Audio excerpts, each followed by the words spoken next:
All right, I believe we are live. Just checking the YouTube channel right now. Kyra Strickland, hello.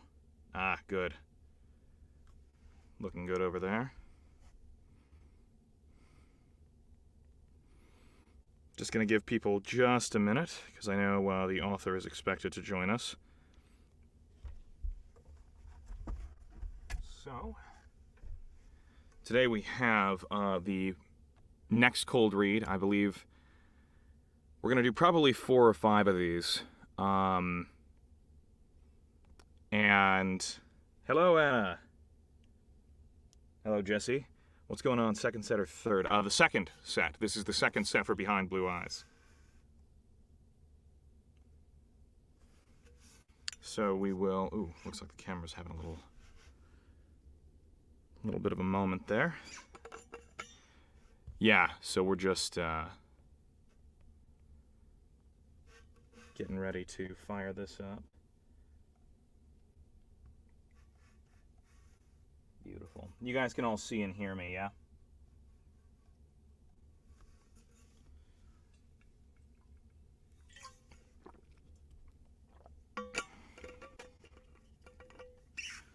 Okay.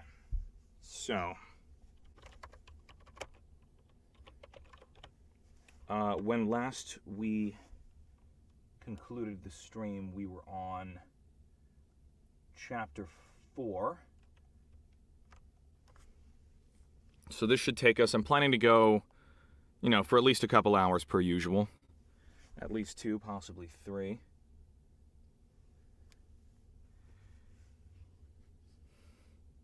Hello, Anna. You can hear me, right? You can see me. Everything looks good. Looks like I'm broadcasting on the YouTube. I just don't know what's up with my my camera's resolution on the stream there. It's a little disconcerting to see it get that blurry. Huh. Okay, good. Good.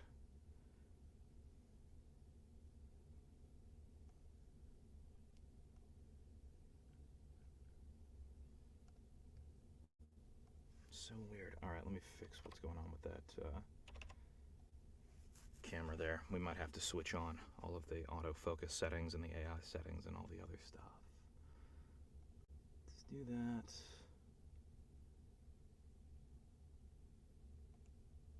Auto framing.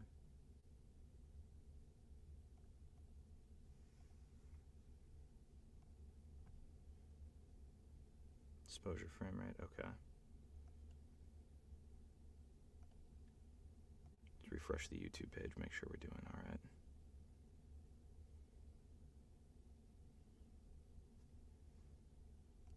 I guess that's better. Again, it looks ultra clear on the StreamYard, but not so great where I'm standing, but we'll see.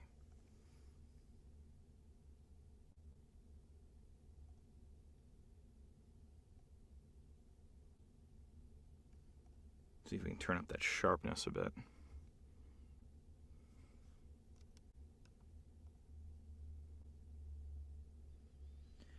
Yes, the cold reads will go up on the app. So for Jesse Cobb, will this be on the app after all the reads are done after each set? Yes, so they go up in the SPT app, usually within a couple of weeks of reading this, and then they're available until the actual audiobook releases. And then... yeah.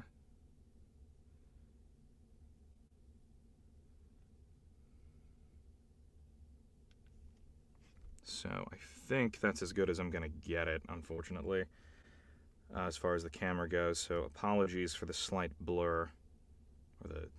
good God, that is so pixelated. Well, all right, we'll see how it turns out. Does it look okay on your end, or are you guys getting a really blurry image?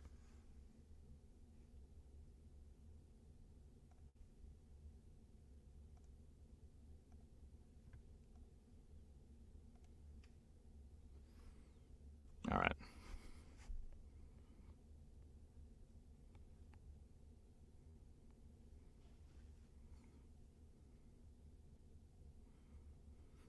Okay.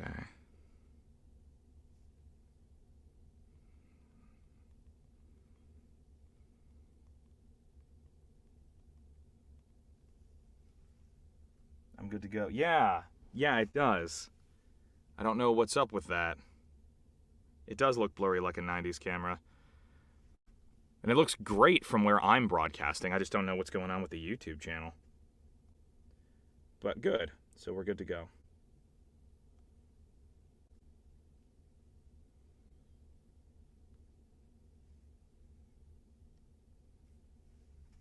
Let me try removing and adding myself to the stream.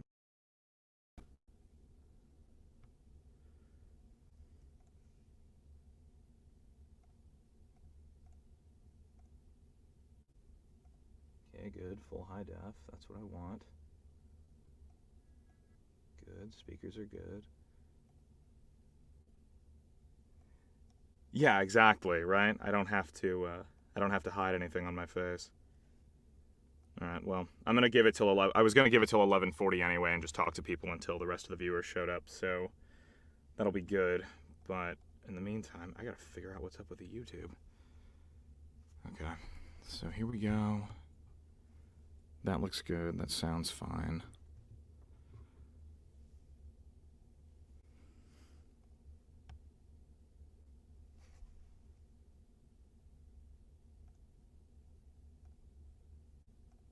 Is that how we do it?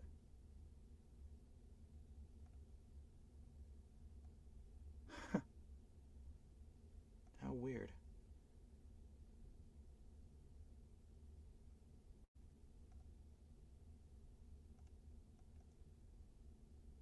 Richard Stevens. Hello. All right. I think the camera's as good as I'm going to be able to get it, unfortunately. Let me see. At least over there, because I've been fighting with it the whole time, so. Yeah, this seriously looks like something, alright. Whatever. The important thing is we sound great, right? We aren't kidding when we say warts and all, and the visual side definitely counts.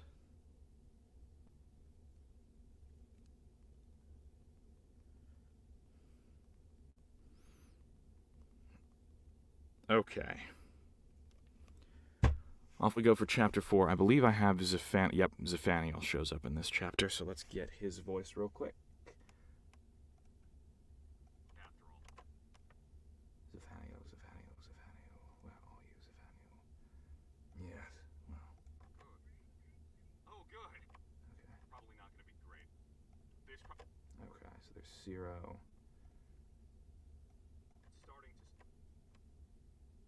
Ah, here he is. How she handled yesterday's. Good, yeah, that's right. He's got the gravel. Let's do it. After I turn my stream deck on, of course.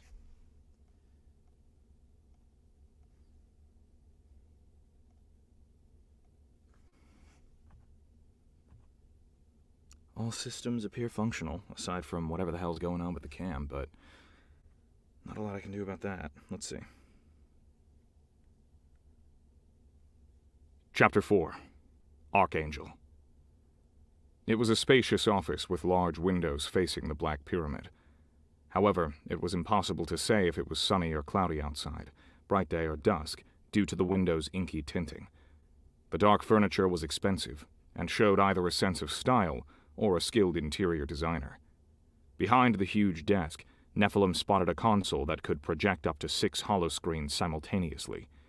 It was switched off now, but could only mean that Metatron liked to monitor events and people not only from the control room, but from his office. The commander of the Guardian Angels, the High Archangel, was sitting behind his desk, leaning back in his chair with his left hand under his chin, propping it up. Metatron's neon blue eyes locked on Nephilim the instant she entered the room, yet the expression on his face was unreadable. He wasn't alone. Zephaniel stood by the windows, leaning against a pillar.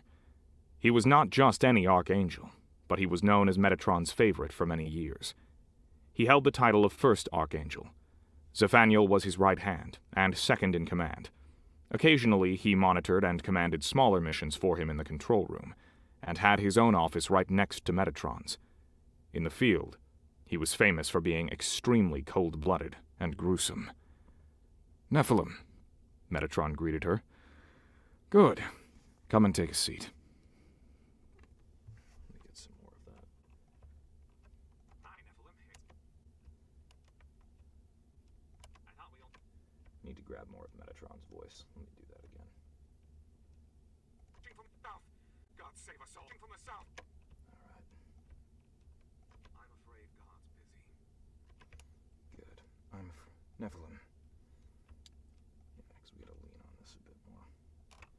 Let's do that one again.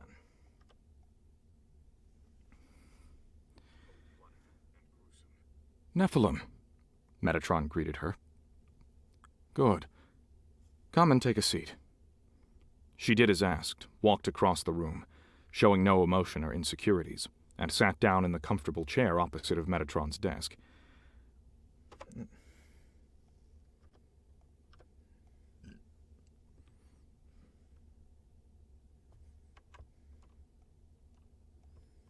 now it's not recording. Here we go. He was famous for being extremely cold-blooded and gruesome. Nephilim, Metatron greeted her.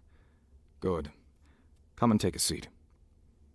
She did as asked, walked across the room, showing no emotion or insecurities, and sat down in the comfortable chair opposite of Metatron's desk. Whatever this was about, she knew that it was always best to stay cool and keep a poker face on. Gadriel respectfully stayed behind. I just got the results of your examination, Metatron said after inspecting her silently for a few seconds. Not 100%, but still, very good. It seems the extra questions didn't catch you by surprise at all. You answered all of them perfectly, and that's all that matters. We already knew that you were flawless with the routine stuff. Your records from the last few years speak for themselves. Besides, we've been watching you. He fell silent for a moment, and that thin, trademark smile appeared on his lips while his fingers formed a pyramid in front of his chest. Your performance in the field is extraordinary. Your mind is sharp, and you're capable of making crucial decisions in seconds while still following orders to the letter. I like that. He tilted his head towards Zephaniel, who had been silently watching every movement she made, like a coiled-up snake ready to strike at any time. I agree. How she handled yesterday's situation was remarkable. It could have gotten out of hand easily, the Archangel said with a cold smile. And it's not the only thing I like. Metatron nodded toward him, and it became clear that these two men were close and understood each other without using many words. He then addressed the other angel in the room. Thank you, Gadriel. You can leave us now. Yeah, I've waited too long to switch the track for that.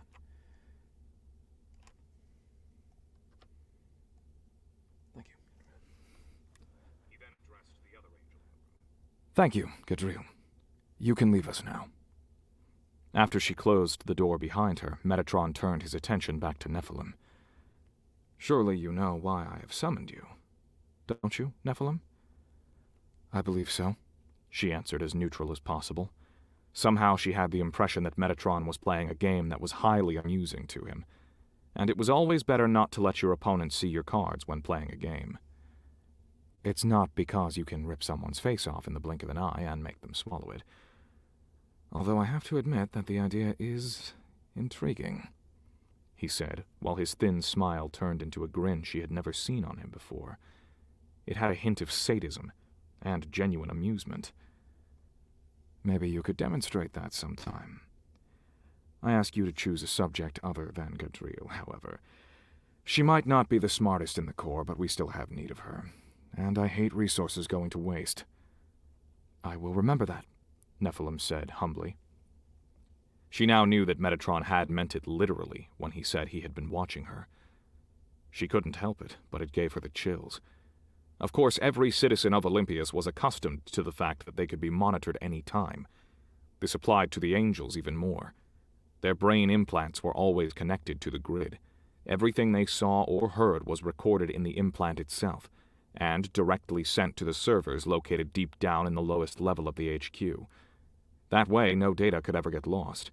Details which slipped an angel's attention during an operation or investigation could be reviewed later on, and any of those actions could be monitored at any time. There was a whole team of investigators, doing nothing else but randomly linking into angel perceptions, controlling what they did, and monitoring if it was according to parameters. Metatron had the authority and tools to link into any of them whenever he wanted, from the control room, his office, and even his home. And he liked using this power. Now, for whatever reason, Nephilim had woken his interest. She knew she should feel flattered, but it gave her an uneasy feeling instead. You know, we need a new Archangel, and you are one of the prime candidates, Metatron continued. I'm honored. The decision hasn't been made yet, but so far things are developing well for you. He waved his hand towards Zephaniel. You can leave us now. Continue on with what we were discussing before. Zephaniel bowed his head. Certainly. He gave Nephilim a discreet wink, then left the room through a side door that led into his own office.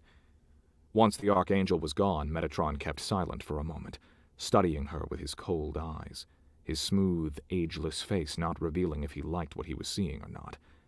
No one really knew how old Metatron was, or how many years he had been doing this job. None of the angels remembered a time when he wasn't there. They came and went, but he always stayed. There were rumors that he had been there from the beginning, and had actually founded the Guardian Angels, but no one could tell if that was true. One thing was certain. He reported directly to the board of Olympias, and lived in the inner circle. He was a very powerful man. Tell me, Nephilim, he finally began. Do you know why we exist? What our purpose is, really? Custodio she began to answer, but he interrupted her, lifting his index finger, and slowly shook his head. That's not what I mean. And I'm convinced you know that, he said with that thin smile again. You're very smart, and you tend to question things, and have your own thoughts. This can be a good or bad thing, depending on who you are. For a regular member of our society, or an angel, it can be a bad thing, which could lead to serious trouble, or even termination one day. You know that as well as I do. However, I want people close to me who are able to think more complexly than most, who, in a way, resemble me. I want my archangels to be the best in the Corps, and the smartest. They need to understand the big picture, and at the same time, I expect unconditional loyalty and devotion. Do you think you could offer me all of that? I do, she answered, looking him in the eye. He smirked. Of course you say so. Every one of you does. It's up to me to decide who the best candidate really is. Sometimes I'm wrong, and I hate that. Few cases waste a greater amount of resources than sending an archangel into early retirement. It hurts me every time. But with you, I have a good feeling. Metatron rose from his chair and walked toward the windows. His slightly androgynous features and slim figure gave him an almost aristocratic air, while his smooth movements were somewhat predatory. Like any other angel, he was wearing a black uniform, yet his had a different, more elegant cut. So, what is our purpose, really? He asked again, staring at the pyramid. Why does Olympias spend the effort and immense costs to have us? Research and development, engineering, maintenance, all of this is extremely costly, not to mention the difficulties in finding suitable candidates, the years of training. A fortune is built into every one of us. You're wearing better hardware inside you than the residents of the inner circle. Did you know that? Why make such an effort if AI is so much cheaper, easier to maintain? Most of the robotic police and troops components come straight from the 3D printer, while every single part in us is custom-made. Why do they go to such great extents? Because they need us, Nephilim said. We succeed where AI fails. Metatron tilted his head toward her, and his eyes narrowed. And why exactly would that be? Only a human mind can fully understand human behavior. which tends to be irrational or against any logic at times. Only a human uses their mind, instincts, and empathy. AI fails in anticipating human behavior, and is therefore easily outsmarted. It's a challenge AI developers haven't been able to master so far. Metatron's lips curled into a grin. Correct. And they never will. That's why we are indispensable. Why Olympias can't function without us. The robotic army they are strong in the vaults below the city and at the rim of our territory is only good to fight other...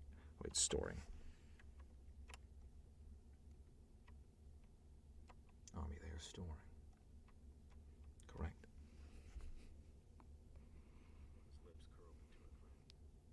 Correct. And they never will. That's why we are indispensable. Why Olympias can't function without us. The robotic army they are storing in the vaults below the city and at the rim of our territory is only good to fight other AI armies, or keep an uprising under control, in the unlikely event one should ever happen. He paused for a moment to point out the importance of his next sentences, while his blue eyes seemed to glow at her. They need us to hunt down humans. Only we can do that. No matter if they're terrorists or other subjects who have gone off the path. We will find and kill them. And we are the only ones who can face hostile cyborgs, since neither human troops nor machines would stand a chance against them. That's why Olympias will always keep us up, no matter the cost. He came closer and leaned his back at his desk, facing her. We are superior, the perfect hybrid of human and machine, with the best of both combined into one entity. We are the next step in the evolution of mankind. And the time will come when everyone learns that. I understand, she answered, withstanding the urge to turn her eyes away from his gaze. It would have been a sign of weakness, and you never showed weakness to a predator. She knew that all too well, because in many situations she played the part of the predator herself. We will see about that, Metatron said. However, I have other obligations to attend now. We need to continue at another time. The High Archangel walked behind her and stroked her neck with his finger in an undoubtedly intimate way, resting his fingertip on her jugular vein for a moment.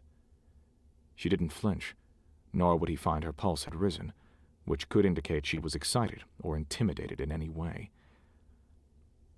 We'll continue tomorrow night, at 9:00 p.m. Gadriel will give you the address, he said, moving back behind his desk. Wear something casual. As you wish. That's all for now. Dismissed. She got up and walked toward the exit. Nothing about her outwardly showed how relieved she was.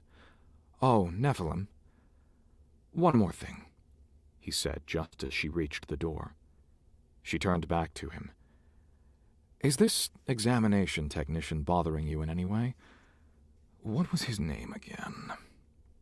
He paused for a second before continuing, accessing the employee databank through his data plant. Implant. What was his name again?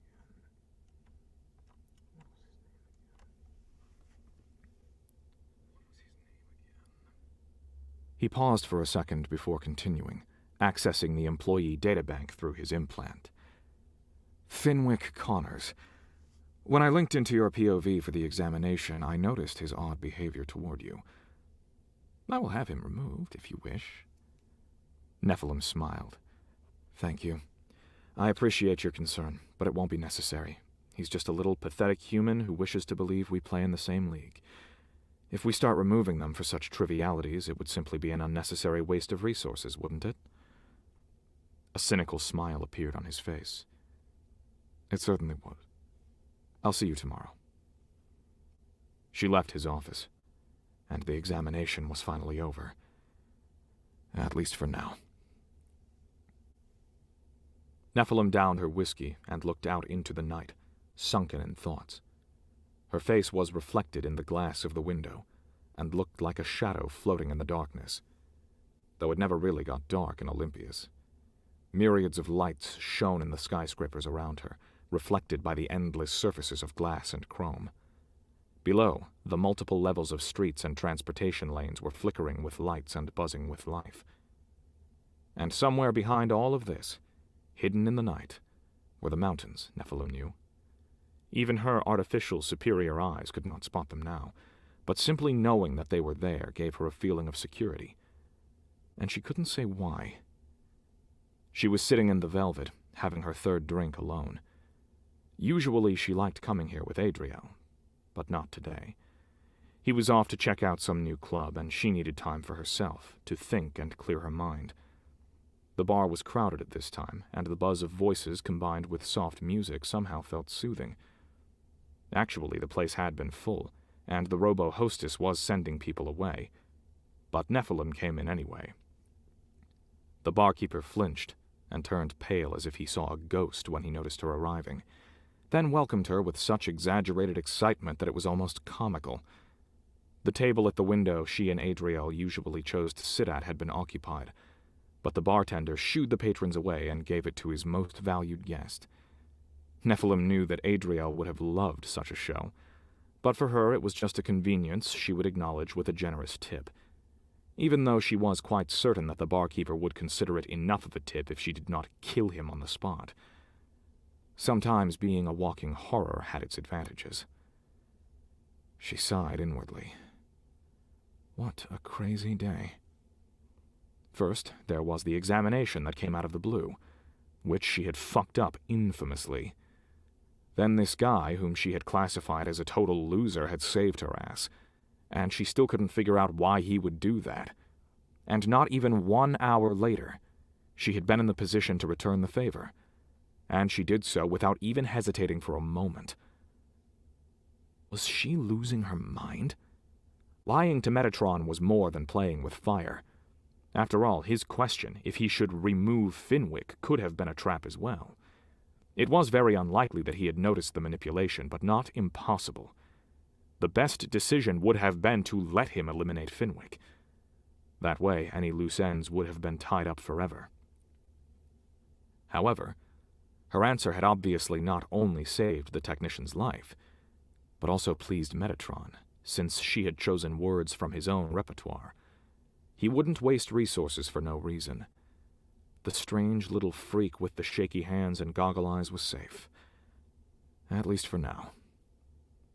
That everyone was expendable in the end, and not much more than a resource, was nothing new for her.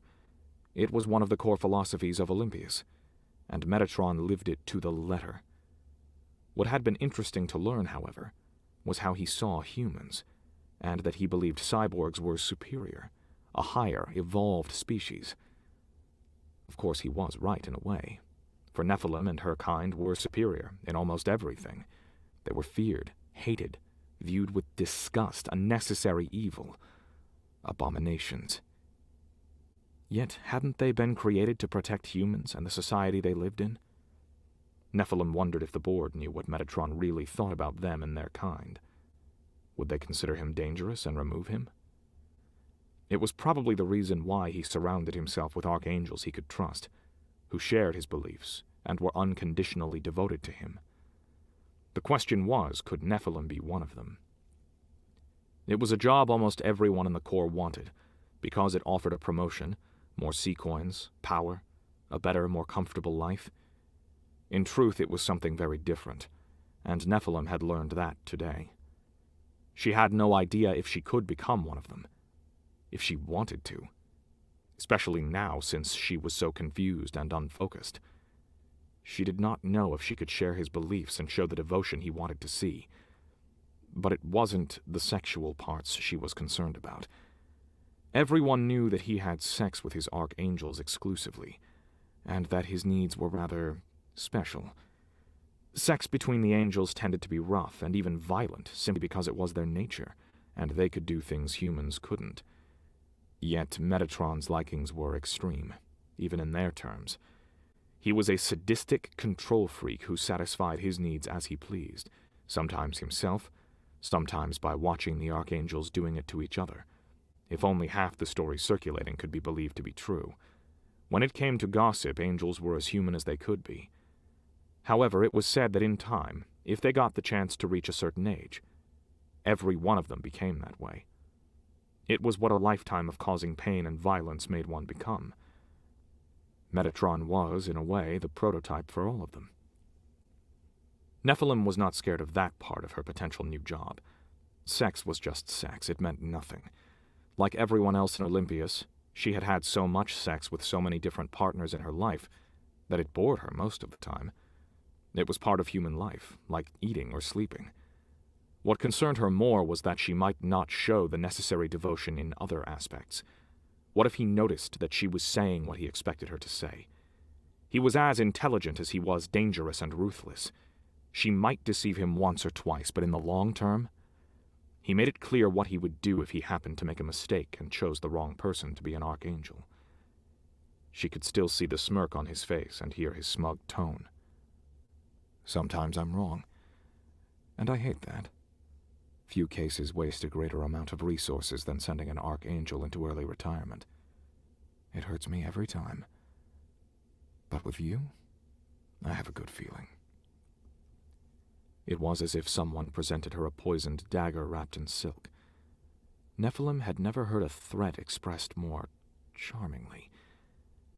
In any case, there was nothing she could do about it. She could not turn down the job, as it was his decision to make. For some reason, she had woken his interest enough that he seriously considered her. Who would have thought that Adriel was right after all? And Nephilim believed he had just been mocking her. At least now she could be certain that it wasn't him who set her up for the examination. After her talk with Metatron, it was obvious that it had been him who wanted her tested. It gave Nephilim a feeling of relief. She wanted to trust her partner. Another drink was put on her table, but when Nephilim looked up, it wasn't the robo-waitress who had brought it, but a stranger.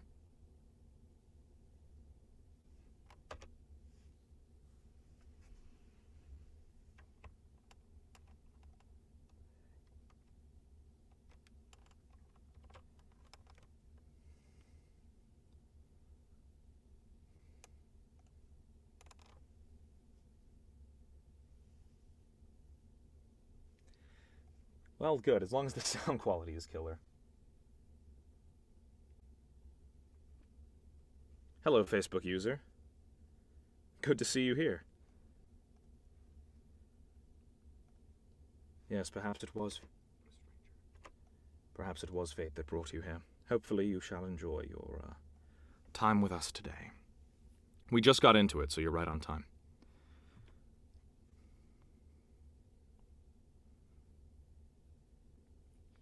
Okay.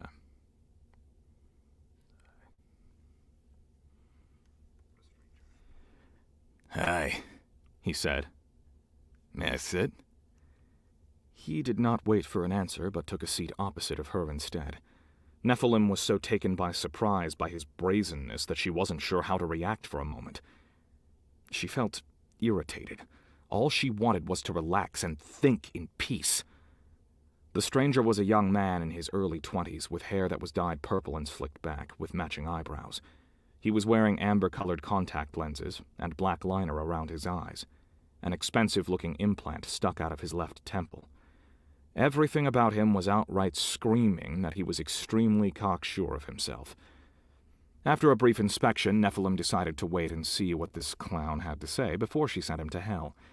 She did not need to wait long, since he cut straight to the point. My name's Sev, he introduced himself.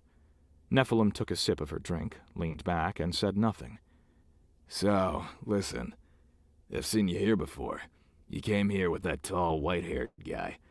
I guessed he was your casual, but since he isn't here now... Did he dump you? Or maybe you dumped him? Nephilim nipped on her drink again, wondering how it was possible that some people could not read body language at all. Even an AI could guess that she was not interested but repulsed. Whatever. You seem lonely to me, and you're pretty. You look so... innocent, you know? I think that's hot. So, I thought to myself, a pretty girl shouldn't feel lonely. Is that so? He moved closer and grinned. Nephilim's scan showed that he was highly intoxicated, alcohol and 3 different synthetic substances, of which at least one was illegal. She didn't care. She was off duty, and it was her job to bunk in morons for illicit drug abuse. Oh wait, it wasn't her job. She didn't care. She didn't care. She was off duty, and it wasn't her job to bunk in morons for illicit drug abuse. It was her job to kill people. How about we go someplace and I make you feel better? I can make you scream so loud that you'll forget about the other guy in an instant. I can do that for you. Can you? He smiled slimily, slowly moving his hand toward her thigh. Oh, baby, I can. And if you want, I can bring some friends. They think you're hot, too. He nodded to a table not far away, where Nephilim could see some people sitting from the corner of her eye. I know just the perfect place, not far from here. It's called the Cave. It's new. I think I know a better place, Nephilim interrupted with a soft voice. Whatever you want, baby. It's called the Grave, she said. Oh? Never heard of that one. It's yours, but your friends can come too. She grabbed his wandering hand and squeezed it sharply while she lifted her glasses with the other hand. Sev flinched back as if bitten by a tarantula, and suddenly seemed to shrink while he stared into Nephilim's eyes, all his cockiness gone. She winked at him. Rather not? Then I suggest you go back to your friends and rework your pickup techniques.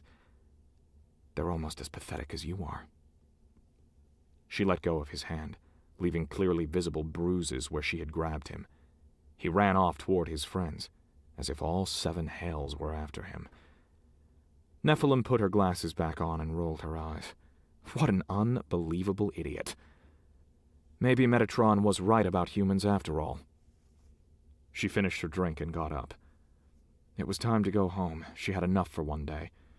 She briefly lifted her hand toward the barkeeper on the way out, whose pacemaker had a hard time keeping his heart going at a stable rate, left a generous tip, and exited the Velvet. But as it turned out, the day wasn't done with her yet. The parking deck was empty when she walked to her motorcycle, though not for long. Her scan showed them even before she heard their footsteps.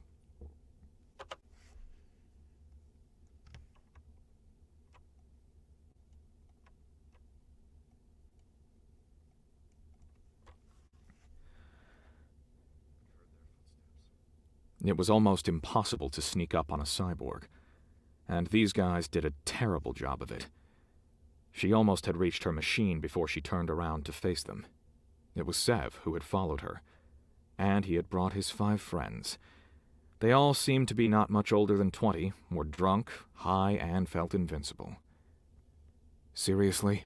Nephilim said, irritated, seeing how they spread out toward her and tried to look threatening. Are you fucking kidding me? Of course, a situation like this would have been indeed threatening for a normal woman or man, but for an angel this was a mere joke. If you feel suicidal, go and jump off a roof. It will be quicker and less painful that way, I promise you that, she added. You think you're so special, huh? Sev answered with blatant aggression in his voice. With your blue eyes and fake limbs, you think you can do anything you like. She shrugged. Actually, I can do anything I like, with any of you. I can kill you quickly or break every single bone in your bodies, and no one will care. But I'm willing to forget about what happened if you're good boys. So turn around, go home, and sober up. That infuriated him even more. He pulled a gun out of his pocket and pointed it at her.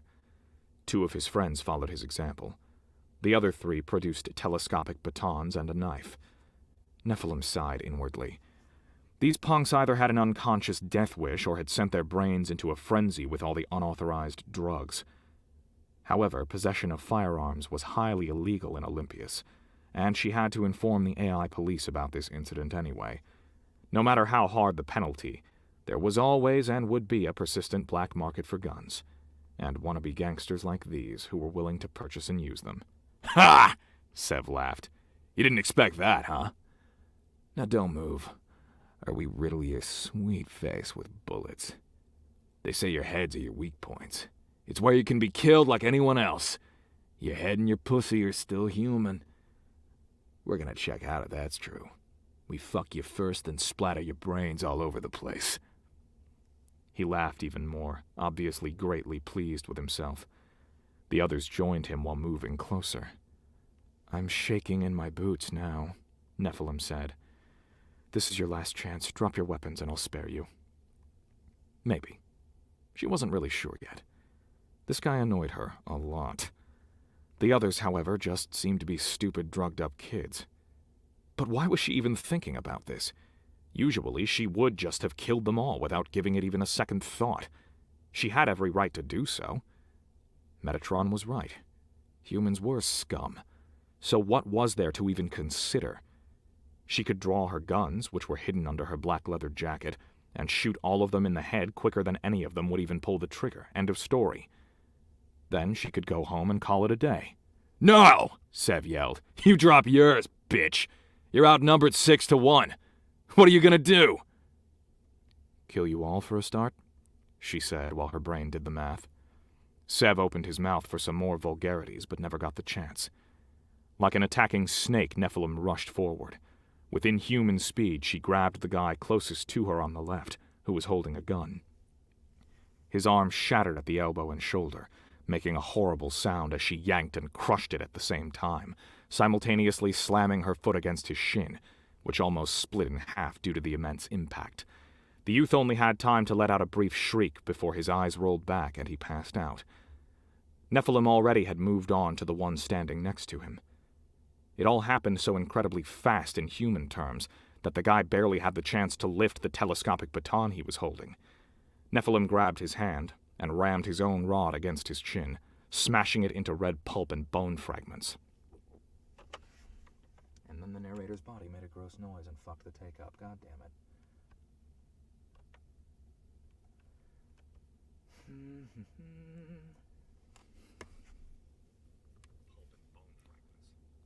Her combat HUD, which had automatically sprang into action, indicated potential danger from the right. Sev pointed his gun at her, his finger on the trigger, his eyes wide with hate and fury.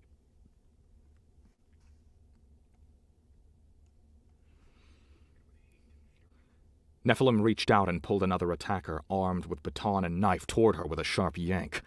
The move was so violent that she heard his fifth lumbar vertebra break. But that would be the least of his concerns. A shot was fired and hit the young man, whom she was now using as a human shield, directly in the chest. A fine spray of blood hit Sev and the other two in the faces, as the victim, their friend, screamed in agony. Nephilim let the man fall to the cement like a wet sack, and jumped the next, whose arms and legs she broke in less than a second. A cold grin appeared on her face when she noticed that Sev and his last remaining friend were now running for their lives toward the exit. He fired one more shot in her direction without looking, but it went so far off target that she didn't even bother to give it any thought. One jump and she reached Sev's fleeing friend, who screamed in panic like a little girl. She kicked his legs, tripping him up.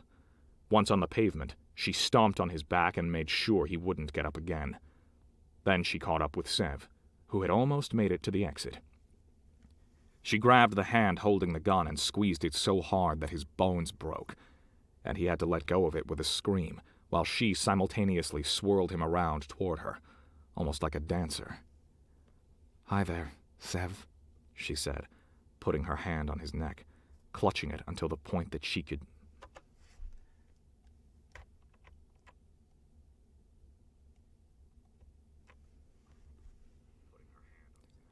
clutching it until the point that he could still breathe. Wait, yeah.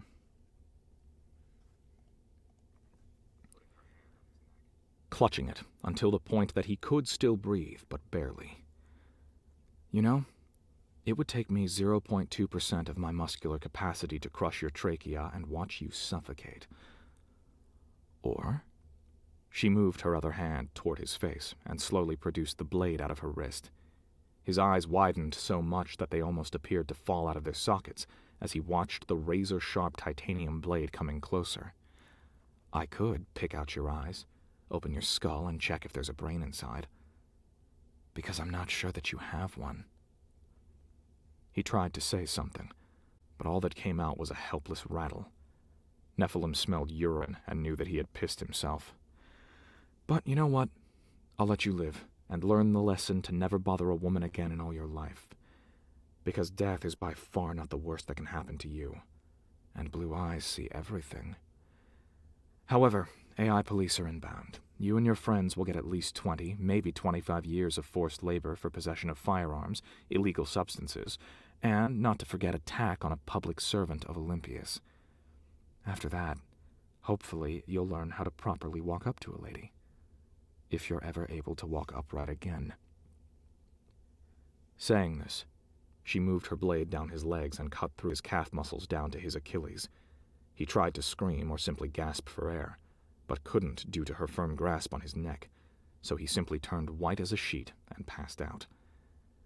Nephilim saw the flashing lights of the AI police arriving, which she had called over the grid before the brawl had started. "So long, Sev," she said, dropping the motionless body and turning around, then walked back toward her motorcycle. The AI would take care of everything else. There was nothing more for her to do. So, it was finally time to go home. What a crazy day.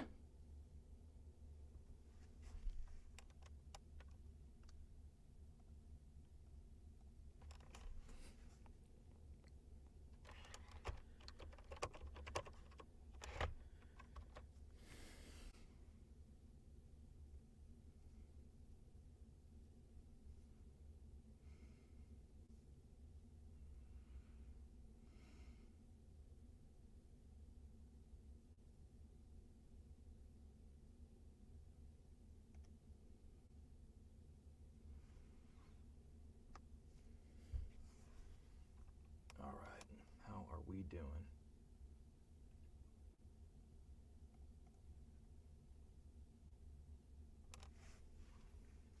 Oh, that voice and now a face. Well, thank you. Thank you, thank you.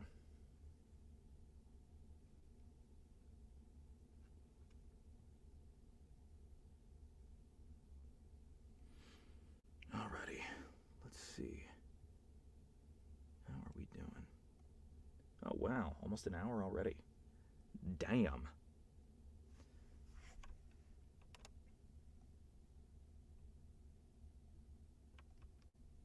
Alright.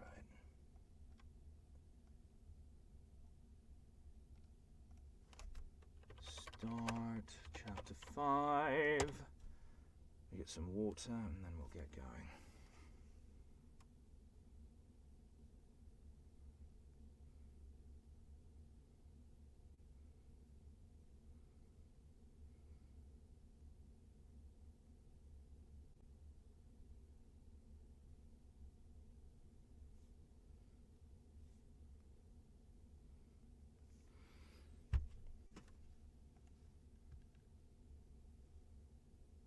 Oh, 6 people are now with us. Fantastic.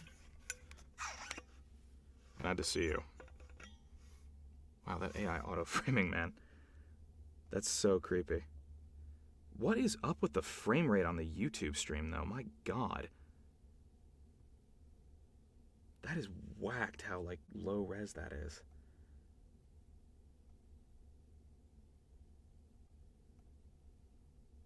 I don't know what my camera's problem is. Loving it, Metatron is amazing. Thank you, Anna. I'm very glad to hear you say that. Yeah,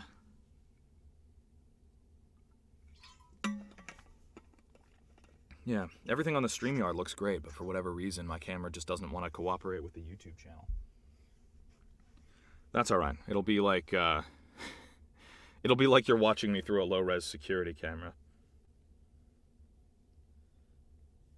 Added to the cyberpunk vibe.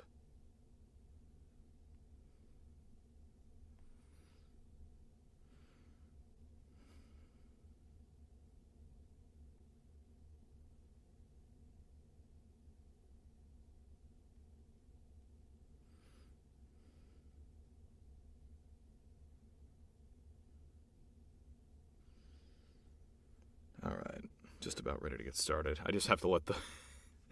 I have to wait after I drink water, otherwise my body will just make it'll be like, no, I'm going to make a bunch of noise now that's going to ruin everything. It'll ruin the next few takes, so I have to give that a sec. How's everyone doing, though?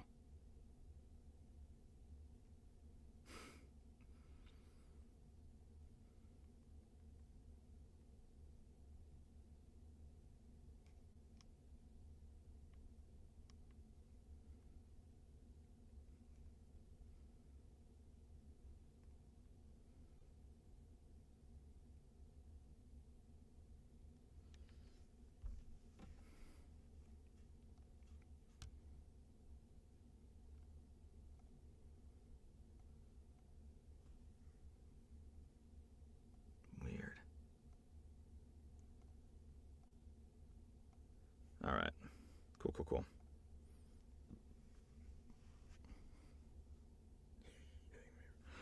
Adriel time. Here we go. Chapter 5. Let's do it.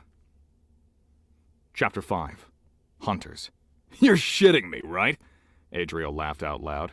I don't believe a word you're saying. Nephilim chuckled. I swear it's true. Everything happened exactly as I told you. They both had some quick protein dogs for lunch and now walked along a spacious green area while Nephilim described yesterday's encounter to her partner. The park was on the ground level between a couple high-rises and adjoined to Prosperity Plaza, a vital hub for business and entertainment. It looked pretty with its flower beds and fountains.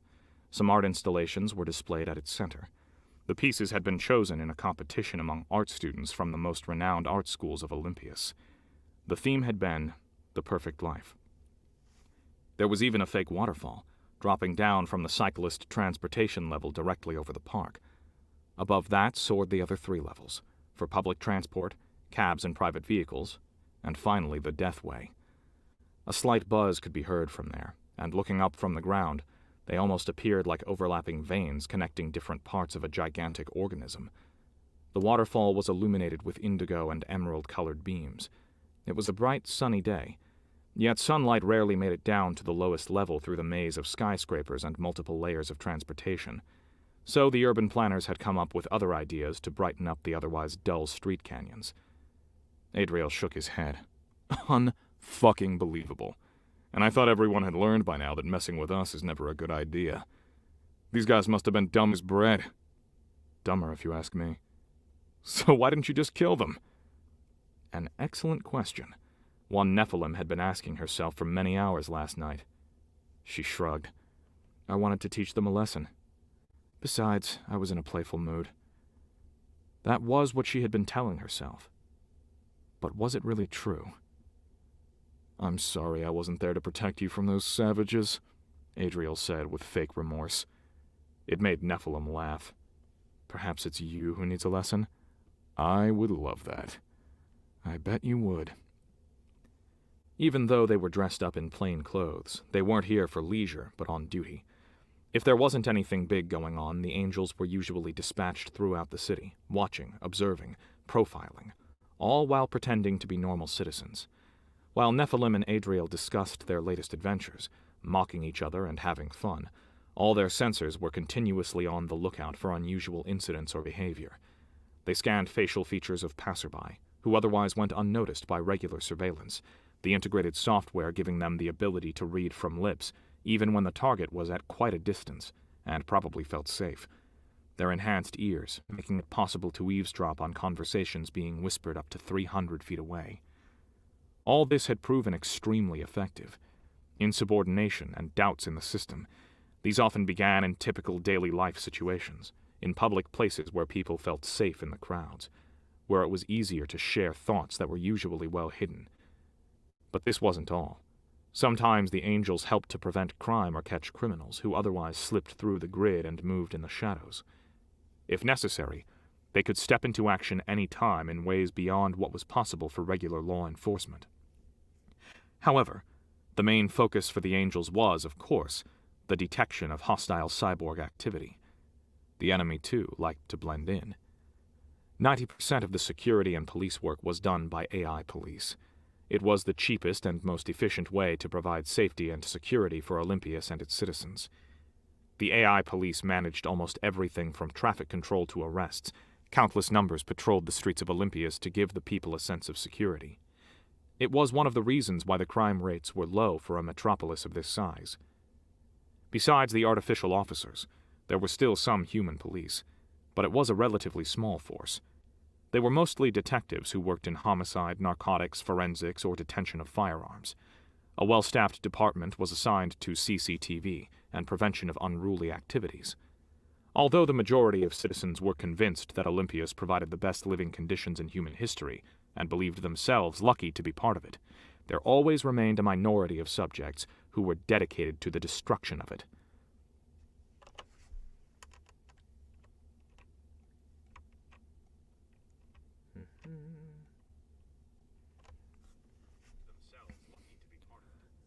A part of human nature. There always remained a minority of subjects who were dedicated to the destruction of it. A part of human nature, as Nephilim and all other angels learned during their training. Ugly and dangerous as cancer used to be before it was ultimately cured. And the same was the goal for unruly subjects, to cut out the disease they spread. The majority of citizens did not mind that they were always being watched, and many didn't care. They were way too busy with themselves. When Nephilim and Adriel walked through the park, hardly anyone paid them any attention. Most people were hurrying somewhere. Life was keeping them occupied with jobs, endless possibilities of recreation, the need to perpetually improve oneself, becoming and staying beautiful, social activities and obligations. It was a constant race against time, since it was always short, and there was so much to do, to explore, to be. Why would anyone want to pause even for one moment? There was no time to think. Many people walking by seemed to be speaking with thin air, because the majority of them had implants in their ears, which made any other device obsolete. Another popular implant was often found on the temple. The standard models could provide grid access or project virtual glasses in front of the wearer's eyes, which enabled access into the VR anytime, anywhere, on a limited basis, of course, since the sophisticated environments needed special consoles and direct neural plugins. But it was enough for a quick social game, status update, or rush through the news. Plenty of people sat on benches using their mobile VR access during their lunch breaks. The pricier ones came with cognitive enhancements as well as everything else. Every implant manufactured by the Olympias conglomerate, or one of its specialized subsidiary companies, was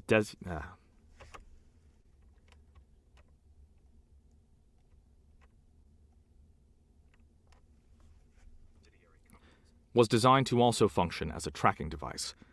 And since tech from one of the other two megacorporations was strictly banned and illegal, anyone who wanted implants, which was basically everyone, was traceable everywhere at any time.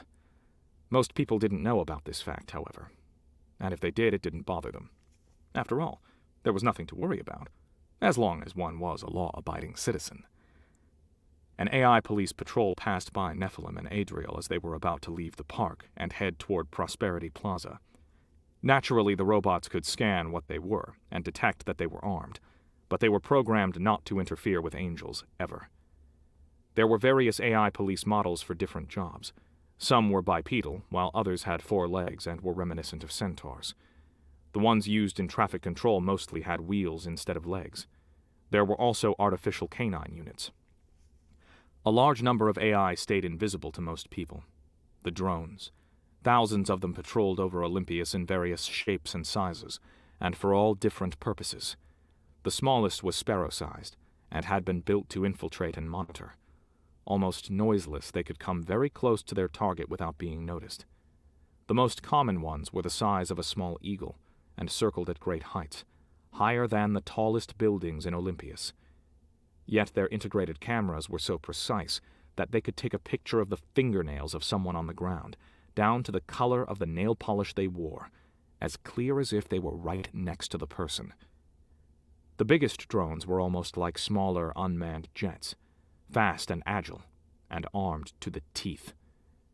The ground AI police were designed to look artificial, and only slightly resembled humans or dogs. It had been a deliberate decision to make them look this way specifically. Studies showed that humans preferred AI if they clearly resembled robots rather than being too human-like. The phenomenon was known as the uncanny valley. The more natural and human-like machines became, the scarier they appeared. And the leaders of Olympias wanted people to feel secure around their police. The same went for all kinds of robots used for primitive work, such as cleaning, waste disposal, or housework. The only machines which were built as human-like as possible were sex bots. Obviously, the uncanny valley wasn't a concern when it came to fucking. High-class sex bots could be purchased for private needs, yet were very expensive. Everyone else who preferred synthetic flesh could visit one of the countless clubs offering it. "So," Nephilim said after they walked in silence for a while, "how was your night?" Adriel made a movement with his head that indicated he rolled his eyes, which remained unseen due to his dark shades. "Don't ask." Nephilim grinned. "Now you woke my interest. I'm all ears." "Okay, so I went to check out that new club they've been advertising so much lately. It's so hot that it took me 1 week on the waiting list until I finally got in. Can you believe that? Anyways, it's called Game, and that's basically what it's about. When you enter, you have to decide what you want to be for the night, hunter or game. There are men and women on both sides." "Let me guess. You chose to be game," Nephilim added in. Adriel stopped his report for a moment and gave her a sideways look, then continued. "You get a pin that projects a hollow symbol above your head showing what you are. Green for game and red for hunter. Then you enter a big maze and they wish you happy hunting. Hunters have the choice of whoever they want to hunt, men or women. Game don't get options." "What happens if you catch one?" "You can do with them whatever you like." "Sounds kinky. So, what happened?" "It took me maybe 20 seconds to catch some guy. I would have caught any of them blindfolded and jumping on one leg." "A hilarious sight, to be sure. What else did you expect?" Adriel sighed. "No idea. Perhaps a slight hint of a challenge?"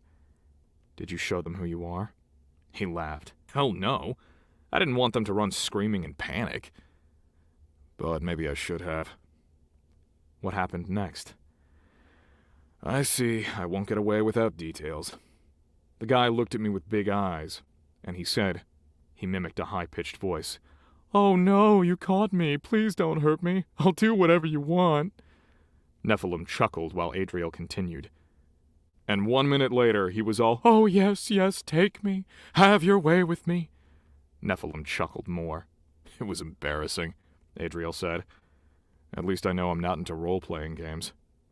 "Did you let him go, then?" "Of course not.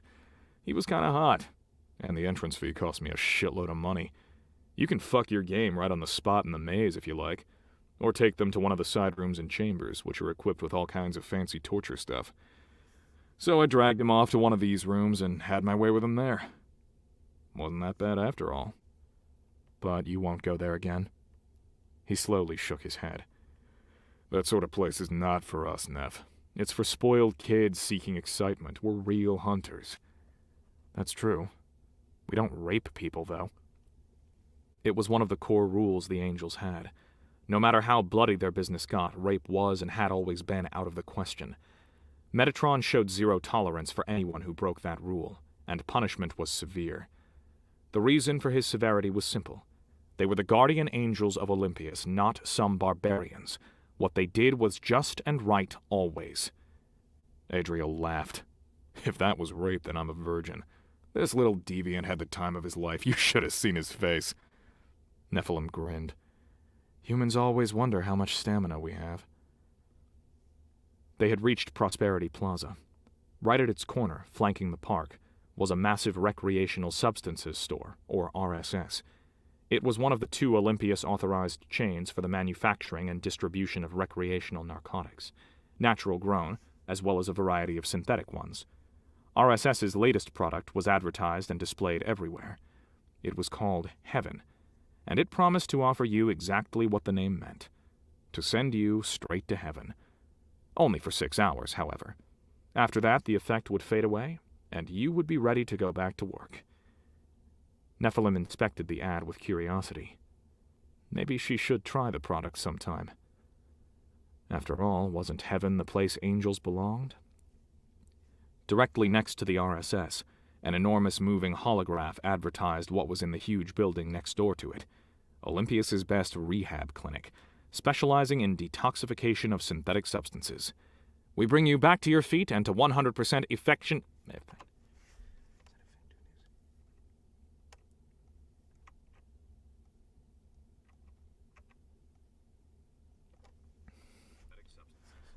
We bring you back to your feet and to 100% effectivity within 5 days without fail, it said. Come in and check out our Oh, damn it.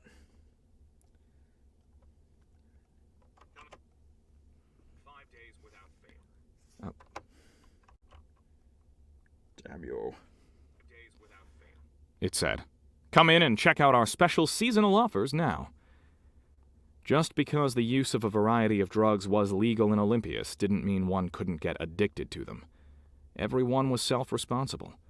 Besides, rehab was the second most lucrative medical field after plastic surgery. So, you're the one getting laid tonight for a change, huh? Adriel said after a moment had passed. Seems so.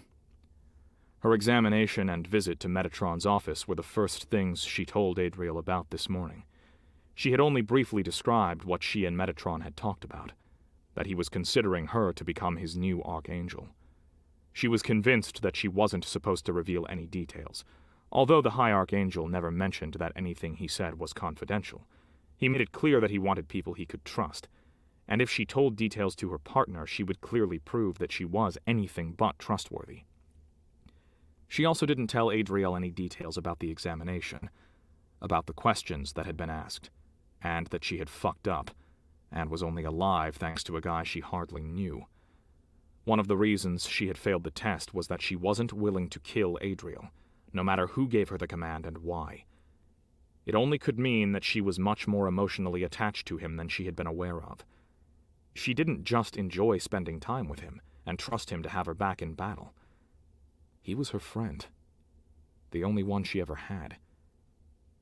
The question was, did he feel the same? Or would he draw his gun and shoot her in the head without hesitation if Metatron told him to do so? She would never know. Right now, however, he seemed to be excited for her, and believed she would get the promotion, even though it was something he was dreaming of himself. Come on, Neph, he said with a grin. He invited you to his home. Why would he do that? To discuss books with you? I say, someone is going to get laid big time. He paused for a moment, then continued in a serious tone. I'm happy for you. In my opinion, they won't find a better archangel than you, and I'm sure Metatron knows that as well. You are by far the best partner I've ever had.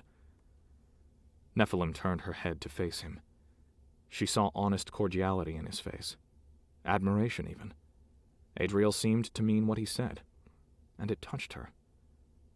Maybe he too saw her as a friend. If he knew what she was really thinking, how she had been struggling with herself lately, how she had failed the examination miserably, would he still feel the same about her? Thanks, Adriel, she said. I enjoy... They were interrupted as they both heard an alarm signal in their heads, followed by a voice. Field Unit Beta 42, Adriel, Nephilim, do you copy? Copy. Copy. Copy.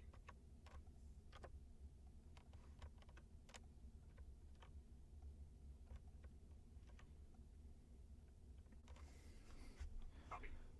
They both answered non-vocally through the comm. We have suspicious activity reported in the Old Town District. You were the closest unit.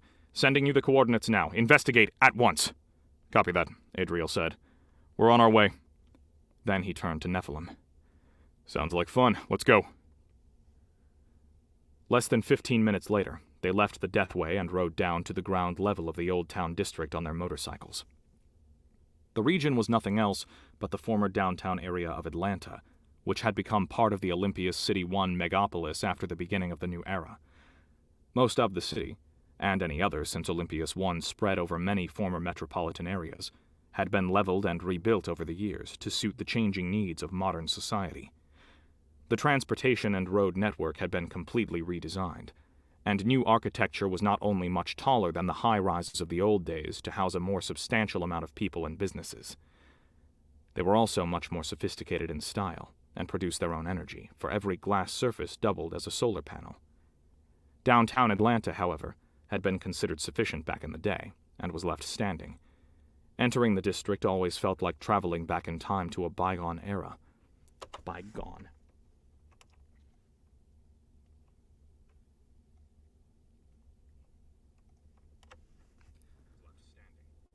Entering the district always felt like traveling back in time to a bygone era, buried in the fogs of oblivion.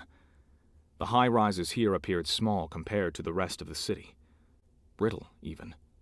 Although the buildings had been modernized from the inside, the whole area had an antiquated feel about it. It was no wonder that over time living here became less and less attractive. Meanwhile, the district had become the shabbiest in all of Olympias City 1, and it was mostly inhabited by people on the lower scales of success. Old Town wasn't really a slum, for true poverty did not exist in Olympias, but the people living here weren't willing or able to fully participate in society or benefit from it. Many small businesses were run in this part of the city, some semi-legal, but as long as no one broke any major rule or tried to question the system as a whole, the administration did not see the need to demolish Old Town. The angels had been taught that it was human nature to always produce outcasts in their midst, no matter how perfect the conditions. It was something the board was aware of, too. The best way to deal with this phenomenon was to give these people a place to exist in a controlled environment. Of course, surveillance in Old Town was as thorough as everywhere else, even though the inhabitants believed otherwise. If they were considered dangerous in any way, or there was any hint they could become so, people tended to disappear, never to be seen again. Old Town was a place Nephilim and her people visited quite often, and when they did, it was rarely just to investigate, but rather to eliminate. "What a shithole," Adriel said as they rolled down the main street of the district. He always said so when they came here.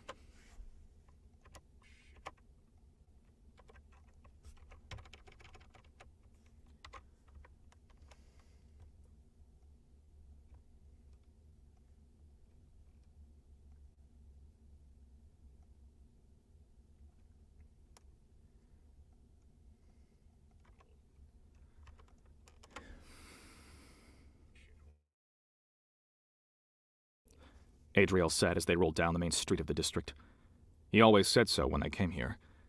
The ground level wasn't as organized as the rest of the city, but had mostly been left as it was in the old times. The streets were poorly maintained and being used by pedestrians, cyclists, and vehicles.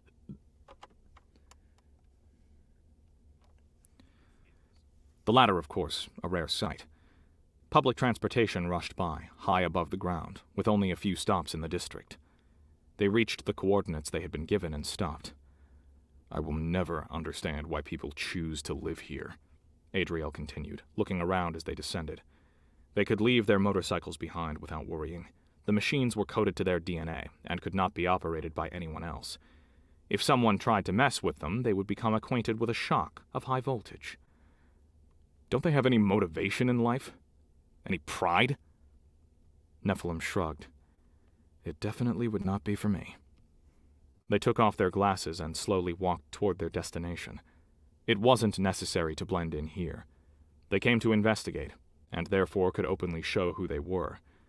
Besides, it was more difficult to deceive the people here than in the rest of the city. Old Town residents weren't as busy with themselves as most, and figures like Nephilim and Adriel stood out there anyway. They were too well dressed, too smooth, too perfect to be living in this area. Many people who lived in Old Town had had experiences with the guardian angels, had seen them in action or heard stories about them. There wasn't a place in Olympias where they were more feared or hated than here. It didn't take long before they were confronted with glances from those passing by that ranged from horrified to outright hostile. Yet no one dared to step in their way, talk to them, or look them straight in the eyes. Although they did not show it, Nephilim and Adriel were highly focused, their minds concentrated, and all systems on alert. In their unit's internal terms, suspicious activity did not mean just anything. It meant that an AI patrol had scanned the traces of unauthorized tech. In such cases, the robot had the order to stand down and report to the angels directly. Unauthorized tech was defined as any hardware which had been manufactured by one of the other two corporations. It was highly illegal to trade or use it in Olympias, but of course there was a black market for smaller parts which were smuggled in and used by criminals. A trace of such intensity like the one recorded by the AI today, however, could only mean a large number of active implants. It could still be nothing to be overly concerned about. A criminal who thought he could get away with illegal augmentations, a careless dealer holding too many parts.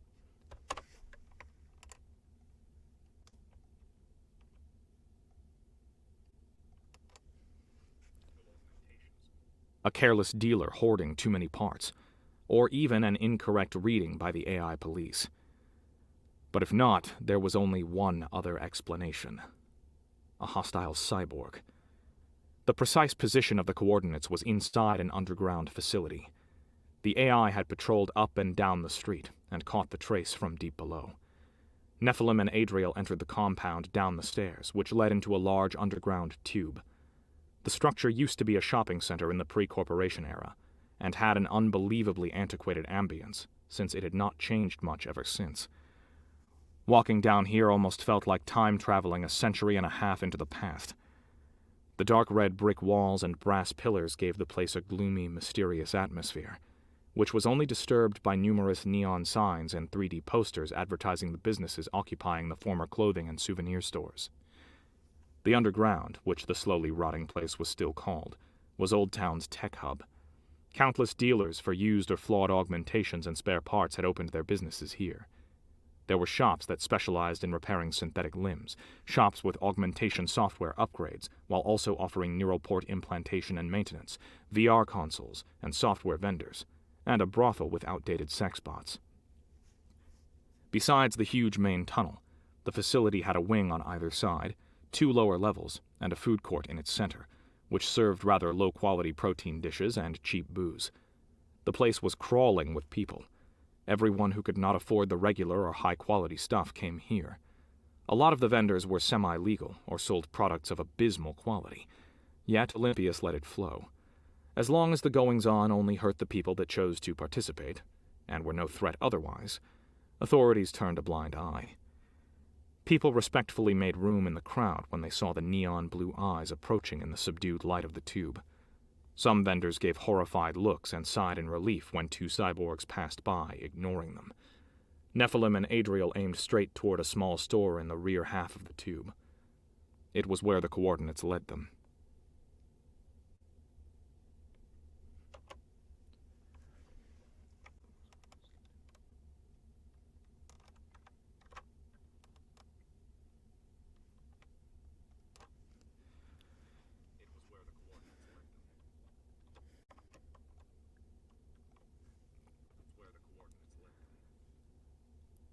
Banu's heart skipped a beat when he saw them coming. Their blue eyes were shimmering down the underground tunnel toward the glass front of his little shop, like a bad omen.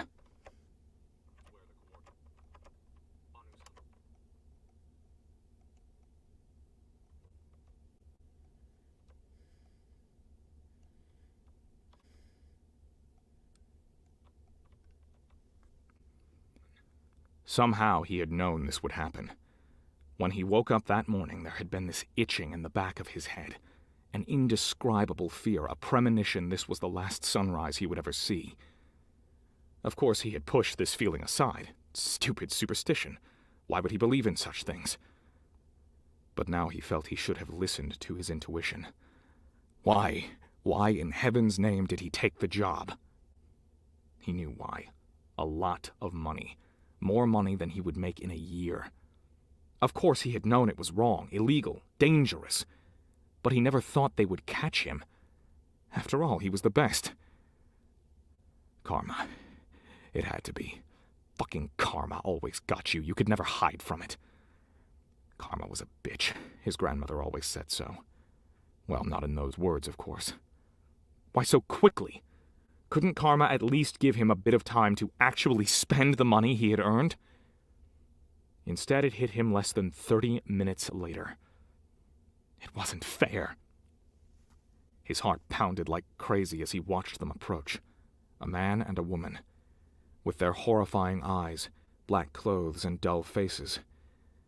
They didn't look like humans, but demons. Rakshasa. God.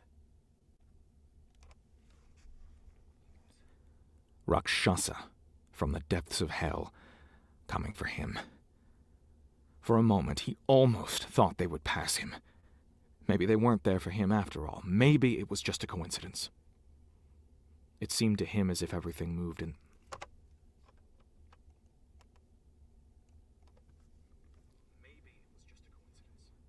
It seemed to him as if everything moved in slow motion as he watched them coming closer, holding his breath. Then they turned and walked straight toward his shop. Panic grabbed his heart like an ice-cold claw. But then he forced himself to act. He only had a few seconds if he wanted a chance of survival. Quicker than ever in his life before, his hands flew over his keyboard, then pressed a button. He just needed to stall them for a few minutes, then all proof should be erased. And if everything went sideways, he still had his little life insurance right in front of his counter. He wasn't utterly helpless. He had been preparing himself for something like this for a long time. Banu's gaze fell on the little... He wasn't utterly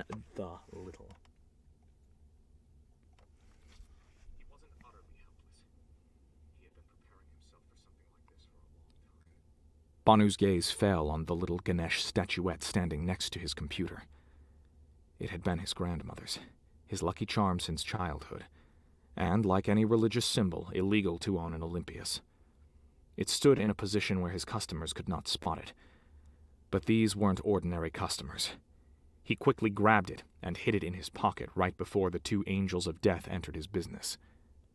"Good afternoon," the man said with a smile that made Banu's skin cringe. "Hi, how can I help you?" he answered as casually as possible. The man locked his eerie blue eyes at his face, and Banu knew that he was scanning him, running his features through his database. The woman, meanwhile, didn't give him much attention, but started inspecting his shop and his goods on display. Banu ran a store for used limb augmentations. A variety of different models of arms and legs were spread around the shelves of his store. Some looked astonishingly real. Others were basic metal models. He had arms and hands designed for various specialized functions that human hands couldn't do because they weren't strong or precise enough. However, all of this was just a disguise. In truth, Banu made most of his money as a hacker, and he was an excellent one. In the back of his store stood a machine powerful enough to hack into high-security systems, and he also had a customized implant on his temple, which helped him to use the VR for his endeavors. Whatever data his clients required, he was able to deliver, usually within 24 hours. He had been doing this for several years now and never got caught, never triggered an alarm system somewhere. It was unexplainable to him why the two demons had found him just now. "Banu Chopra," the male cyborg said after a few seconds. "We are looking for the customer who visited you 25 minutes ago." Banu's fingers cramped around the Ganesh statuette in his pocket. They were here for them. Not even because he had made a mistake. He would go down because of them. He knew he shouldn't have taken the job. He knew there was something wrong about them the instant they had entered his store. It had been yesterday. There were two women. One was absolutely ordinary, a woman in her 40s from the look of her, a resident of the Old Town district, yet without visible implants or augmentations. He had noticed that because people like her normally wore ugly implants of low quality. The other woman, however, she was pretty. Beautiful, even. Her skin was brown, and her features indicated that she was of Indian origin, like himself. Her slim yet athletic body was dressed in clothes that looked ordinary at first glance, but consisted of fabrics of the highest quality when inspected closer.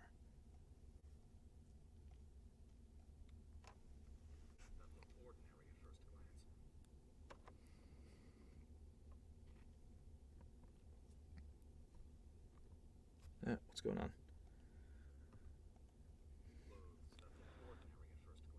But consisted of fabrics of the highest quality when inspected closer.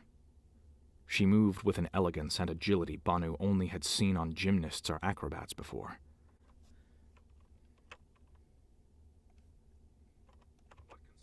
Okay, cool.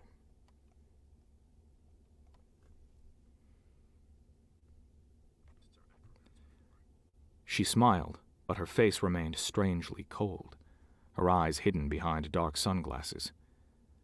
Banu was fascinated, but at the same time his intuition warned him not to get involved with his visitors, especially after they told him what the job was, and what kind of information they wanted him to acquire. But the money! It was so much money.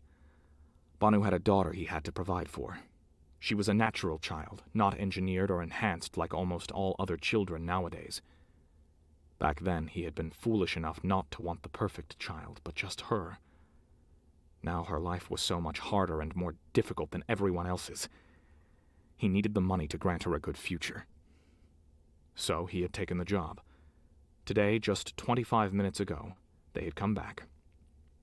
Of course, he had promised the data. He never failed. As promised, they had brought the money.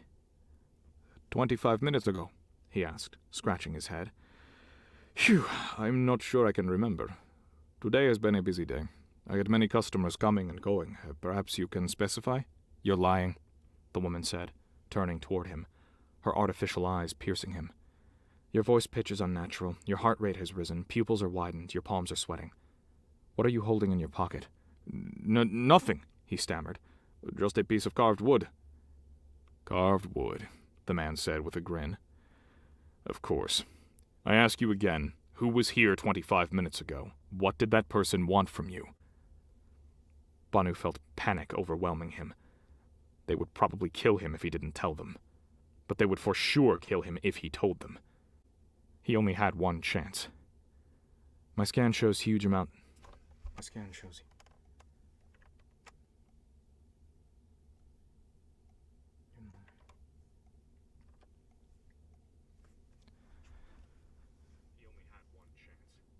My scan shows huge amounts of data are being deleted nearby, the woman said to her partner. Now or never. Banu pushed the button. 2 seconds was all he needed for the system to fire up. But he didn't anticipate that the blue-eyed killers were prepared for such attacks. Everything happened so incredibly fast that it was difficult for Banu's eyes to follow. The woman froze in her movement, yelling, "EMP!"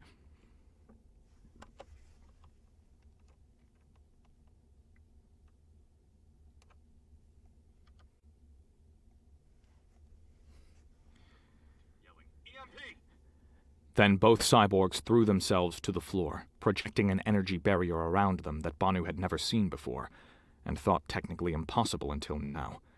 In the same instant, his own life insurance fired up, and completely filled the front part of his store with heavy electromagnetic pulses, which should have fried his attackers, or at least immobilized them for a few minutes. Nothing like that happened. With horror in his eyes, the hacker watched how the energy impulses were repelled by the shimmering shields, leaving the cyborgs hunkering inside, unharmed. The EMP would only last for 5 seconds until its energy resources ran dry. So there was only one more thing he could do now. Run for his life. He turned around and fled to the back room, shutting the door behind him. It locked automatically, and although it was a reinforced security door, it would most likely not hold them off for long. His heart was racing when he crossed the small back area, which had been the center of his life for so long. High-capacity servers piled up in racks, 3 customized computers, 2 huge hollow screens and an ordinary-sized one, state-of-the-art VR equipment, and cables and cords everywhere, seemingly endless lines of them. There was a 3D photo of his little girl pinned up at his workspace.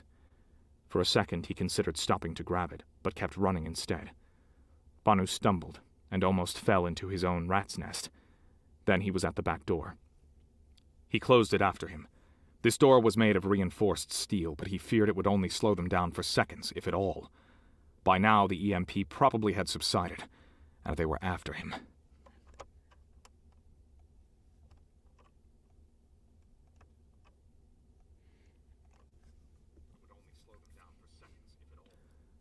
By now, the EMP probably had subsided, and they were after him. Panic threatened to overwhelm him for a moment. Where should he go? How should he escape 2 killer cyborgs chasing him? They would hunt him down like an animal.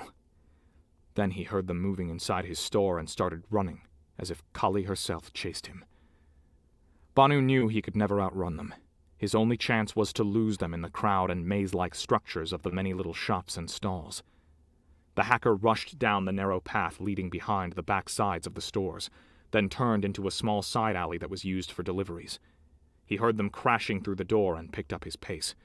After 100 feet, he reached the main tunnel.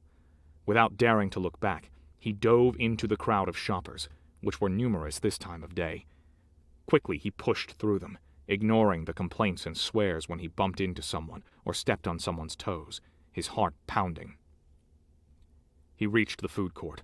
Delicious scents entered his nostrils and made his stomach rumble as he rushed through the tables, accidentally knocking someone's food to the floor. He barely noticed the owner of the plate jumping up and swearing to kick him in the balls, which was downright laughable compared to what 2 Rakshasa would do if they caught him. However, there was hope. He had an idea. After all, he knew the place like the back of his hand. Behind the food court was a small corridor leading towards stairs that led up to a former parking deck. At the end of the corridor, Banu dared to take a glimpse over his shoulder. He was sure that he would see neon blue eyes directly behind him, cold hands grabbing for him. But there was no one to be seen. Did he lose them? He did not dare to hope, not yet. They were famous for tracking people down. Maybe he had hit them with the electromagnetic pulse. At least a bit. He raced up the stairs, all the way to the 5th floor, his sides burning and his heart pounding as if it might jump out of his chest at any second. It was a bright day, and the sun blinded him for a moment as he pushed open the door and entered the upper floor of the parking deck, which was now used for storage. Empty. No black-clad figures were waiting for him. If he made it over the roof deck, he could slip into the adjacent building on the other side. From there, he would reach a ramp leading to the public transport area. If he could just board one of the sky trains heading to another district, they would lose track of him. Banu concentrated all his remaining strength and ignored the horrible stitches in his side. He started running again, as fast as he could. He did not make it far. A black figure jumped down in front of him, literally from the sky, cutting off his path. Banu stopped short. It was the female cyborg. She had used a drone to ambush him from the air. "Hi there," she said, her artificial eyes glowing. Banu let out a shriek of despair, turned around and tried running back to where he came from. But the door to the roof deck was kicked off its hinges, and the man stepped through, a sharkish grin on his face. He didn't seem tired at all, while Banu felt like collapsing any second. His hunter was apparently having a good time. "What do we have here?" the man said. "You left without even saying goodbye." "Not very polite if you ask me." Banu sank to his knees, completely exhausted, close to fainting. His panic had turned into absolute despair. It was over. "Please!" he cried out. "Don't hurt me. I'll do whatever you want. I'll tell you everything." "Relax," the woman said. "Relax.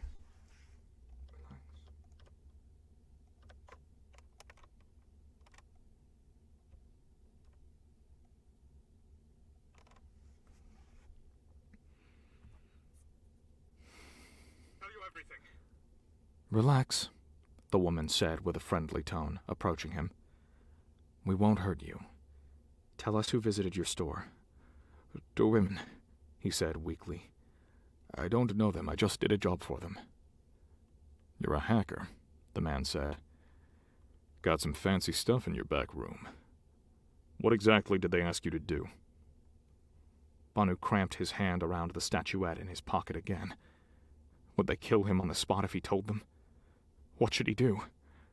I didn't want to do it. They made me do it, I swear." The woman was very close now. What was it? The man drew a gun that had been hidden under his coat. "You better start talking now, Banu." Banu opened his mouth, but never got the chance to answer. His head exploded into a cloud of red mist, brain tissue, and bone shards. "What the fuck?" Nephilim swore, watching Banu's lifeless body collapsing. Someone had just sniped their only lead in a very suspicious case. Someone had just sniped their only lead in a very suspicious case. "Take cover!" Adriel yelled, and they both dove behind storage containers, which were set up on the roof deck.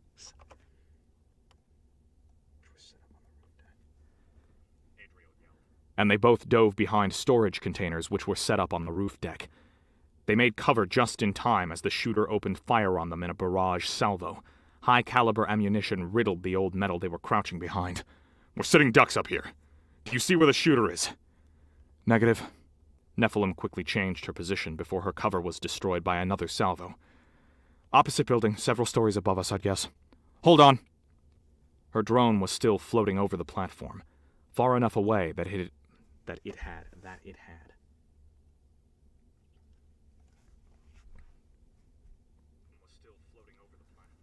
Far enough away that it had obviously stayed unnoticed by the attackers.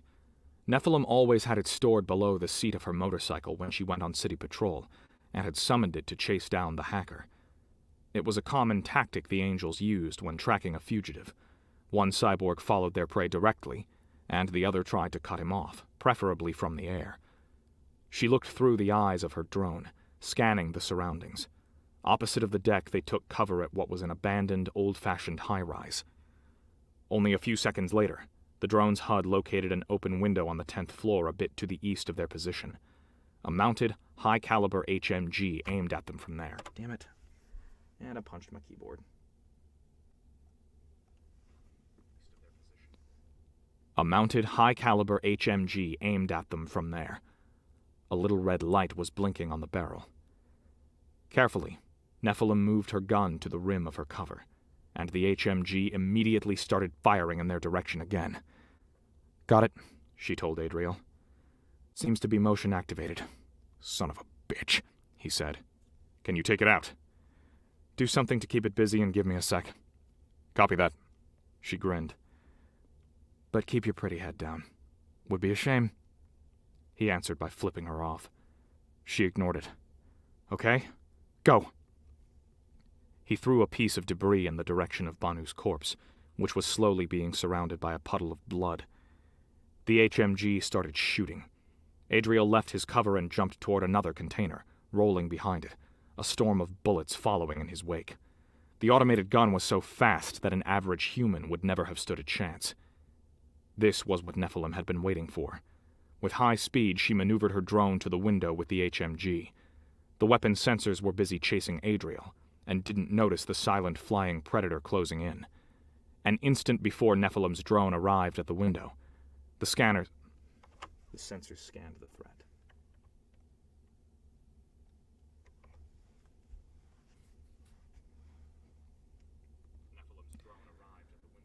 The sensors scanned the threat, and the barrel moved in its direction. But it was too late. While approaching, the drone shot a high-voltage charge at the machine, stunning it. Then it grabbed the barrel with its insect-like claws and twisted it with such force that it became deformed, effectively destroying the weapon. Neutralized, Nephilim said, getting up from her cover. She let her drone scan through the room the HMG was in. It was deserted. Whoever had been there sniped out the hacker, and then used the automated gun to prevent them from pursuit. Room is clear? What a fucking mess, Adriel said, approaching Banu's lifeless body. Someone was very keen on preventing this poor bastard from singing. Most likely a pro. I can't scan any trace of them in the room.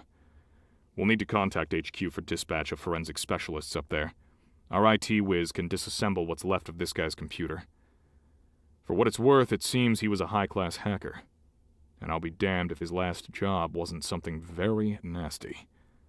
Nasty enough to get him executed before he could talk, Nephilim said, simultaneously flying her drone back. This stinks of wasps all over, if you ask me, Adriel frowned.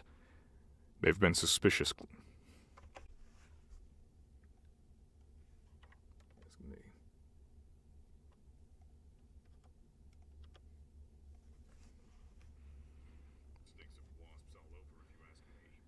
Adriel frowned. They've been suspiciously quiet lately. Nephilim shrugged. Could as well be proms. The sneaky approach would fit their MO. She looked down on the dead man whose head was half missing, and who was still clutching something in his pocket. She remembered the look in his eyes right before his execution. Pure horror in them. What were you involved in, Banu? And with whom? Had he been more horrified of the people who killed him? or of her and Adriel. Her partner poked her with his elbow. Well, at least the hunt was good.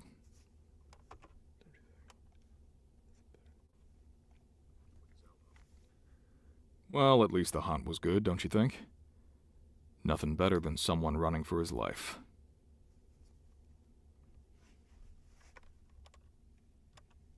Damn, Adriel, you're cold.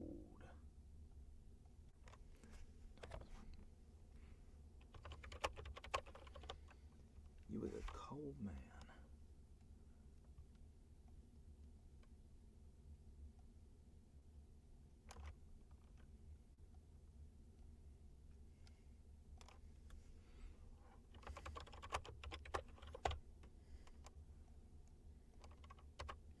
Let's check in, see how everyone's doing.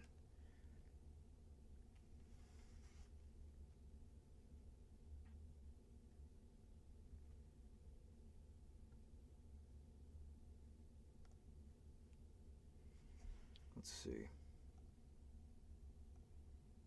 I wonder, yeah. Some goner, thank you. Let's see. Yeah, what's going on?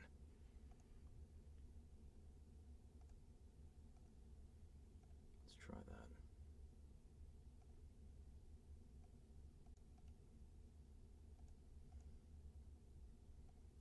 Yeah, it won't let me change the broadcast quality from 1080p. That's so weird.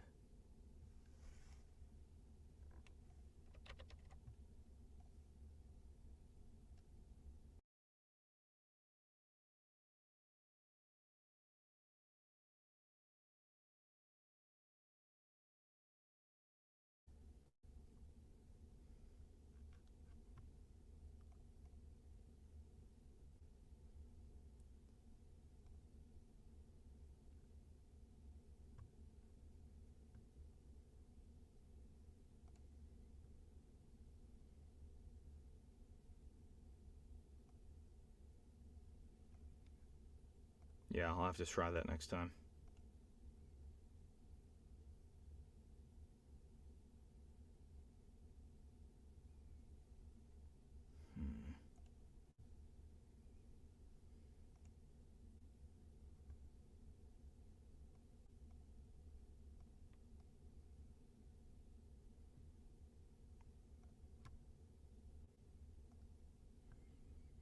Alrighty.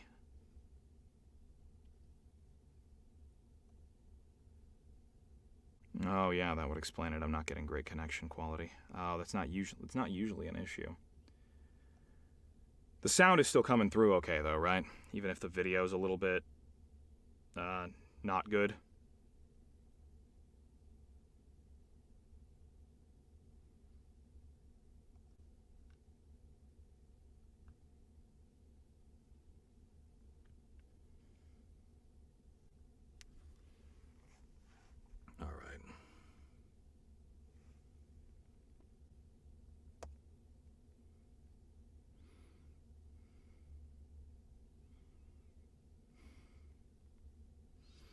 All right. All right. Give me 1 sec to step out. I'll be gone for like 2 minutes and then I will come right back. Let me see if I can actually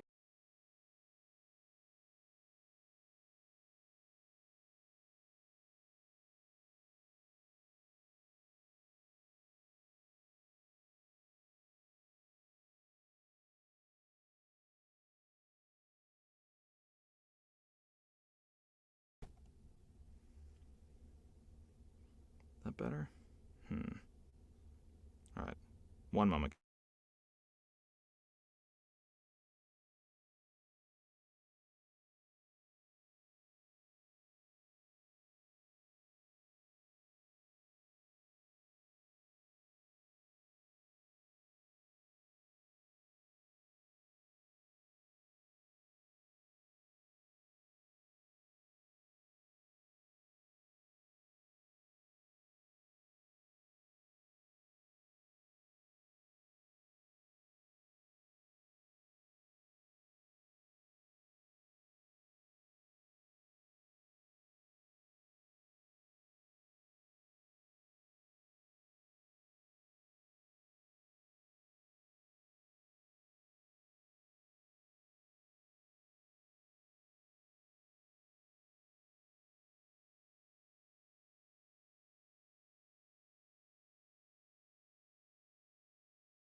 What out? Oh, there we go. Okay, sorry about that. Just fixed it. Perfect.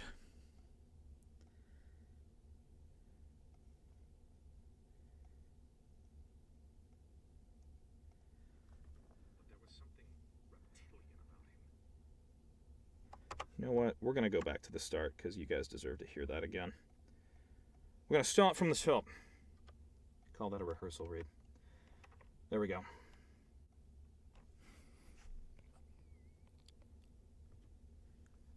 Chapter 6. The Incident. The incident. Chapter 6. The Incident.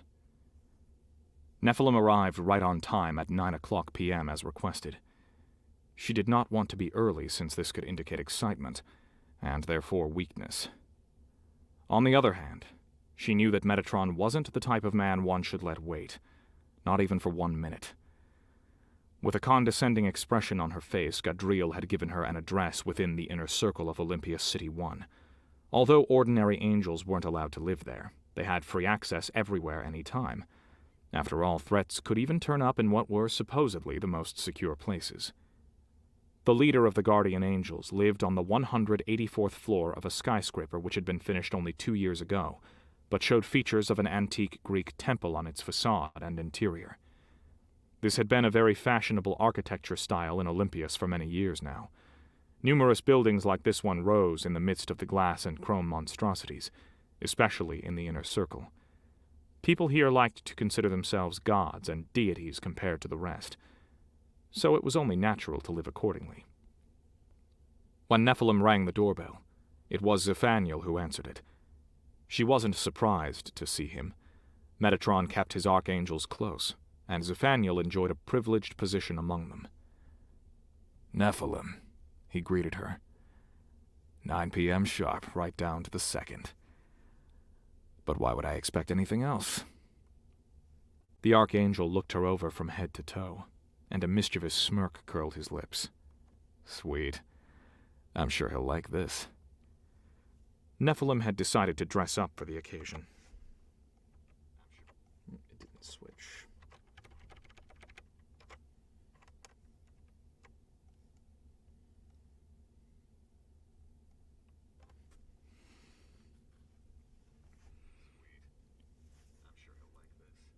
Nephilim had decided to dress up for the occasion well.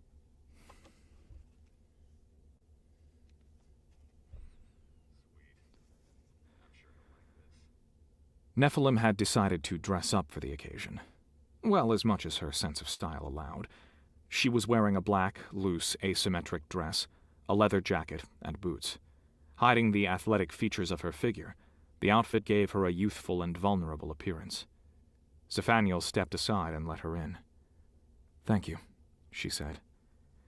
He would have been a handsome man, tall and muscular without being bulky, his face symmetric and slim, his whole appearance extraordinarily well-groomed. But there was something reptilian about him. His narrow eyes, seemingly gleaming a colder blue than most, the thin lips, and the way he moved. Even a person with little evolved intuition would realize that this was a very dangerous and ruthless man, which was no surprise. After all, he had been learning from the best for many years. Zephaniel closed the door and signaled her to follow him as he made his way down the hall. The first thing Nephilim noticed was that this place was huge, at least 10,000 square feet, maybe more. Compared to ordinary living standards, this was a palace. 2 other halls branched off the main one, leading to many doors and open spaces, and there was even an indoor pool behind glass walls. The lighting was dim, and the only sources in the hall were small lamps illuminating the various oil paintings displayed on dark gray walls. When they reached the main living area, Nephilim could not help feeling impressed. It was a spacious, open area, measuring at least 3,000 square feet, divided by columns and platforms of different height into sections, such as dining or leisure. In contrast to the architecture of the whole building, with its pseudo-antique style, it had clearly been installed With its pseudo.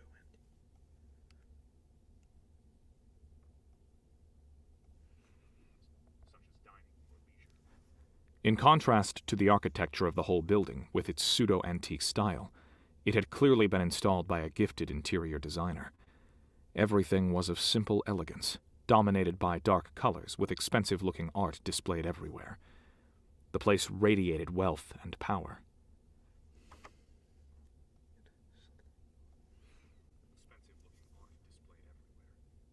The place radiated wealth and power, yet subtly and unobtrusively.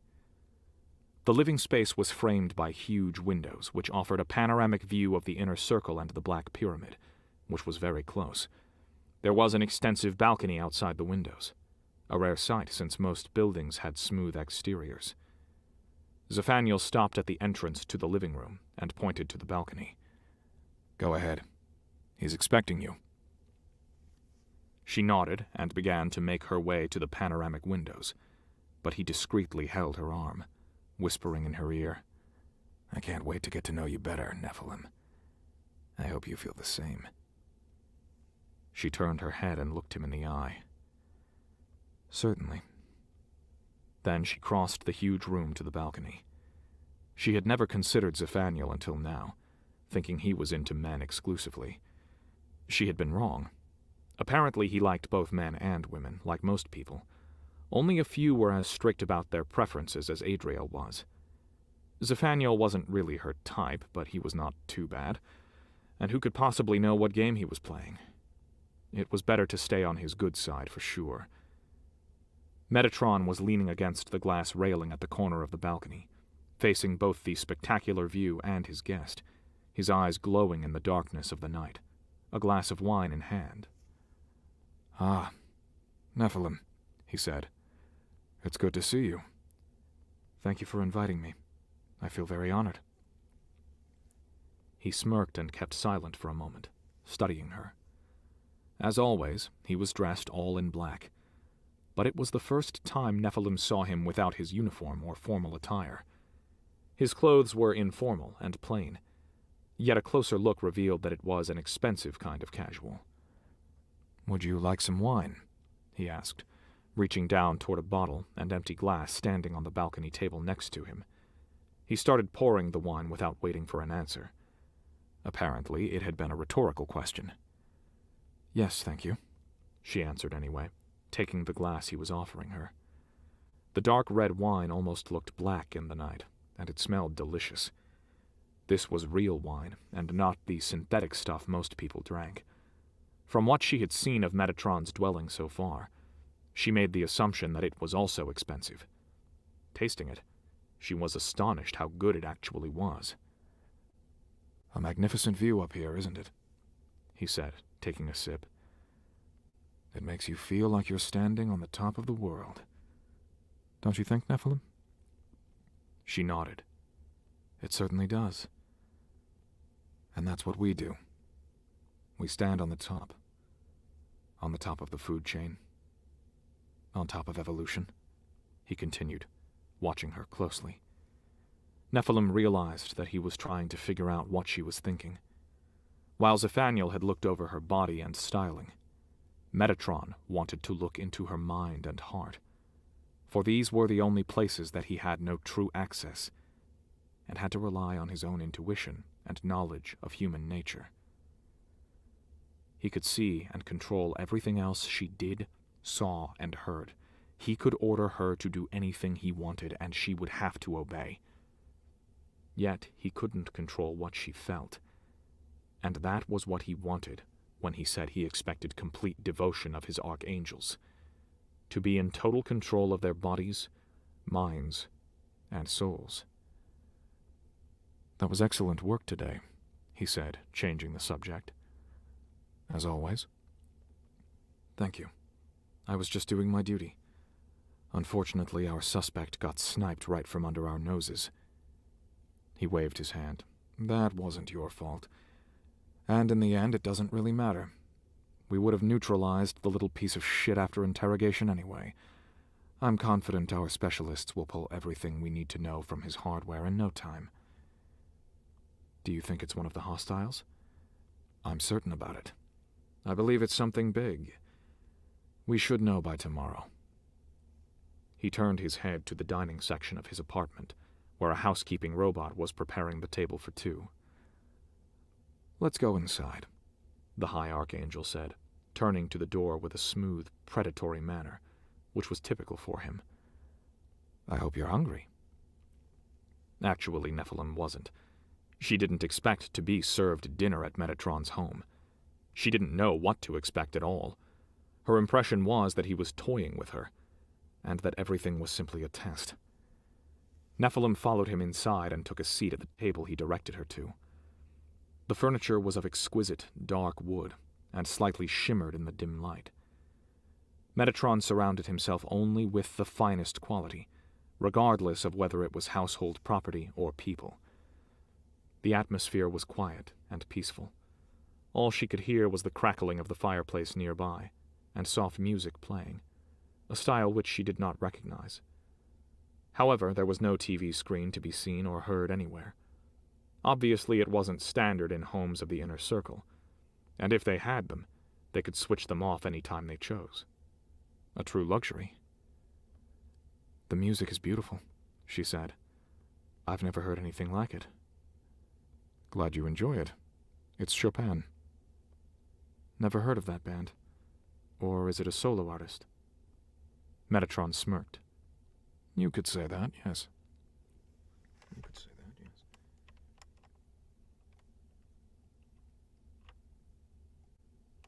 You could say that, yes. "You could say that, yes." The robot, which was, of course, the latest model, came back through a door that led to the kitchen, holding 2 plates. The delicious smell hit Nephilim's nose before she saw what was being served. Steaks, with a variety of fresh vegetables. "It's real beef," Metatron explained. "I believe true hunters should consume meat. Enjoy." He started eating.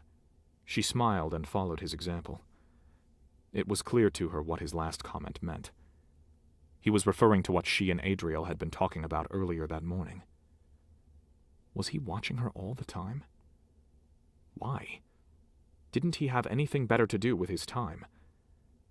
She would need to discreetly warn Adriel to be more careful what he said and did when she was around. She didn't want him to get in trouble because of his loose lips.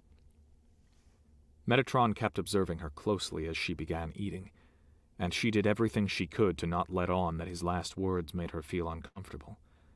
He knew that she understood their subtext, which was why she answered with a smile, to show that she wasn't bothered by his interest, and that instead she was flattered. The steak was bloody when she cut into it, and it was an unfamiliar taste in her mouth. Like most people, she was only used to protein dishes, what constituted as fake meat. They were much cheaper to produce and more effective to feed masses of consumers, and people believed that this was the only way a modern civilized society should be nourished. Fresh vegetables, like the ones Nephilim was served now, were scarce too. Food supplements and flavor enhancers were much cheaper and more profitable. And most people hated vegetables anyway. "Delicious," she said after swallowing the first few bites. That characteristic thin smile appeared on Metatron's face. "Nothing beats the taste of blood. The steaks are brought in from Olympias 3.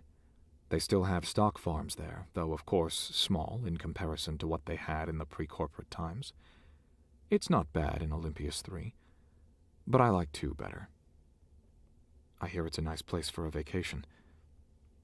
Ordinary people did not travel, and most never even left Olympias 1. It wasn't necessary to travel anywhere since Olympias City offered everything from leisure and entertainment a human being could possibly wish for. Besides, the VR made it possible to go anywhere anytime. So why make an effort?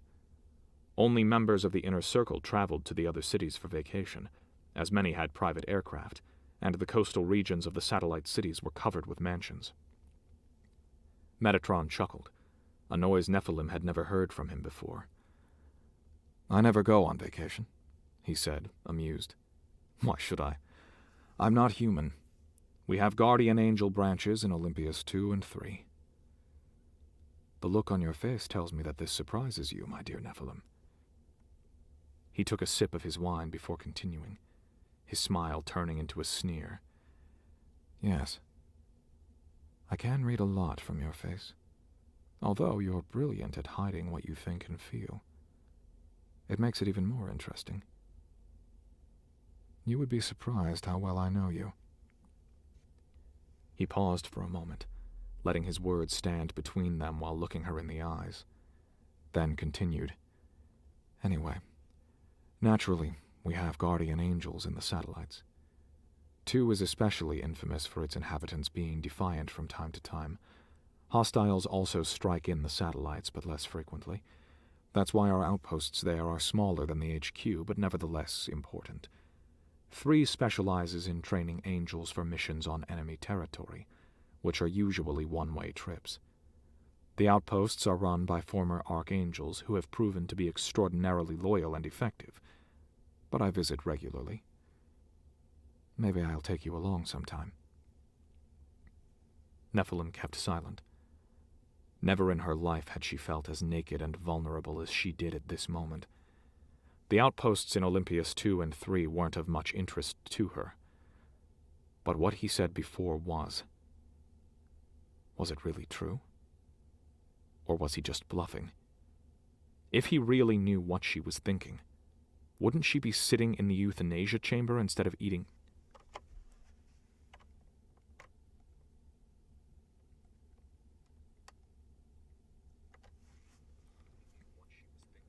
Wouldn't she be sitting... damn it.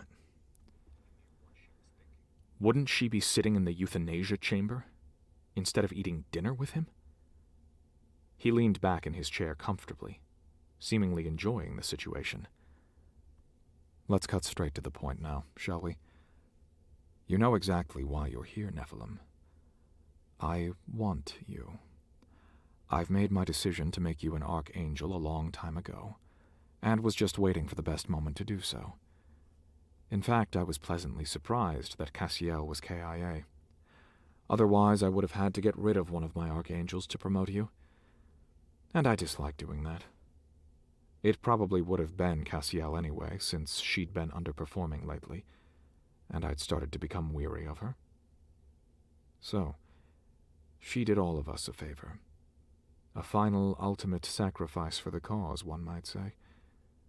Perhaps the last assignment I gave her was simply too much for her capabilities. Who knows? His smile sent chills down Nephilim's spine. I'm deeply honored, she said. But why me? Because you're special. In so many ways. You can't possibly know how special you are. It's not just that you're one of the best we have on the Force, and how you manage to impress me every time I see you in action, and it's not only because your mind is sharper than most, and you question things everyone follows blindly.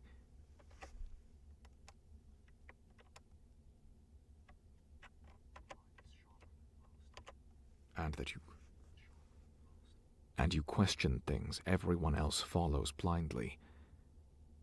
It's much more than that. Why am I so special? She did not bother to hide her feelings anymore. She was baffled and let him openly see this. He smirked. You will find that out in time, I promise. I have big plans for you. You can help me build the future. It all depends on you, however, if you are willing to fully commit yourself. I am, she said quickly. I'm curious, though. What plans do you have for me? You will learn about them when I decide the time is right. For now, I'm not 100% convinced of your dedication. I'll give you some time to think everything through before we speak again, and I make my final decision. Keep in mind what I'm offering you here. I will. I'm more than grateful for this opportunity. You should be. Now finish your steak. We don't want valuable resources going to waste, do we? Nephilim did as she was told, but the food had lost its flavor. She desperately tried not to think about the conversation they had just had, so the confusion wouldn't show on her face. The whole evening wasn't at all what she anticipated. She wasn't sure what exactly she had expected, certainly not this. But right now she needed to focus her attention on something more neutral. After finishing her food, her gaze fell on the numerous shelves, which were positioned around a lounge of sofas and comfortable-looking armchairs. They were filled with books. This section of the home was practically a library. She had noticed it before, right after entering the room, but only now realized how curious this sight was. "You have a lot of books," she said to start a more neutral conversation. Somewhere in the back of her head, she remembered how Adriel had been mocking her about if she was going to discuss books tonight. "Why wouldn't I? It's a rare sight. Only a few people read books nowadays, and I've never seen so many in one place." "And you didn't take me for a reader, I suppose?" His voice sounded genuinely amused. "Well, to surprise you more, I've read most of them. They're not just decoration. Go ahead. Take a closer look." She got up from the table and walked to the bookshelves. Up close, they were even more intriguing than she had expected. There was a huge shelf full of books about history, art, architecture, science. Others contained works of fiction. Many of the books seemed to be very old and had names on them she had never heard. William Shakespeare, John Milton, Dante Alighieri, James Joyce, Aldous Huxley, Ray Bradbury. "I must confess I'm not much of a reader," she said. "I don't know any of these titles." "That's because most of them are banned," Metatron said right behind her. Nephilim had been so fascinated by inspecting the antique books that she didn't hear him approach. She turned around to face him, utterly puzzled. Banned? Everyone knew that certain books were banned for good reasons, and punishment for reading or owning them was harsh. It did not frequently happen, however, that people were arrested due to this felony, since the majority weren't interested at all in reading anything except news feeds and status updates. Why would Metatron, of all people, have a collection of banned books in his home? Metatron smirked. "The look on your face is priceless. You're asking yourself, why would I collect illegal books and store them in plain sight? Because they fascinate me. And because I can." He stroked over a line of books in an almost tender gesture. "You don't need to worry. Nothing you see or hear in my home is sent to the grid. I like to enjoy my privacy." "What are the books about?" she asked, her curiosity woken. "For various reasons," he explained. "Some are religious texts, such as the Bible, the Talmud, or the teachings of Buddha." He pointed at a shelf to their left. "And we know that our society got rid of any religious systems, since they are divisive, obstructive, and simply unnecessary for modern life. Other books contain historical events or scientific facts which don't correspond with our teachings or core values. Most are literary works that don't fit into our way of life and how we see the world, while some contain outright dangerous thoughts and need to be destroyed whenever a copy is found." His fingers stopped at 2 books. Then he turned toward her, watching her closely as he quoted, "All humans are equal. All animals are equal. More equal than others."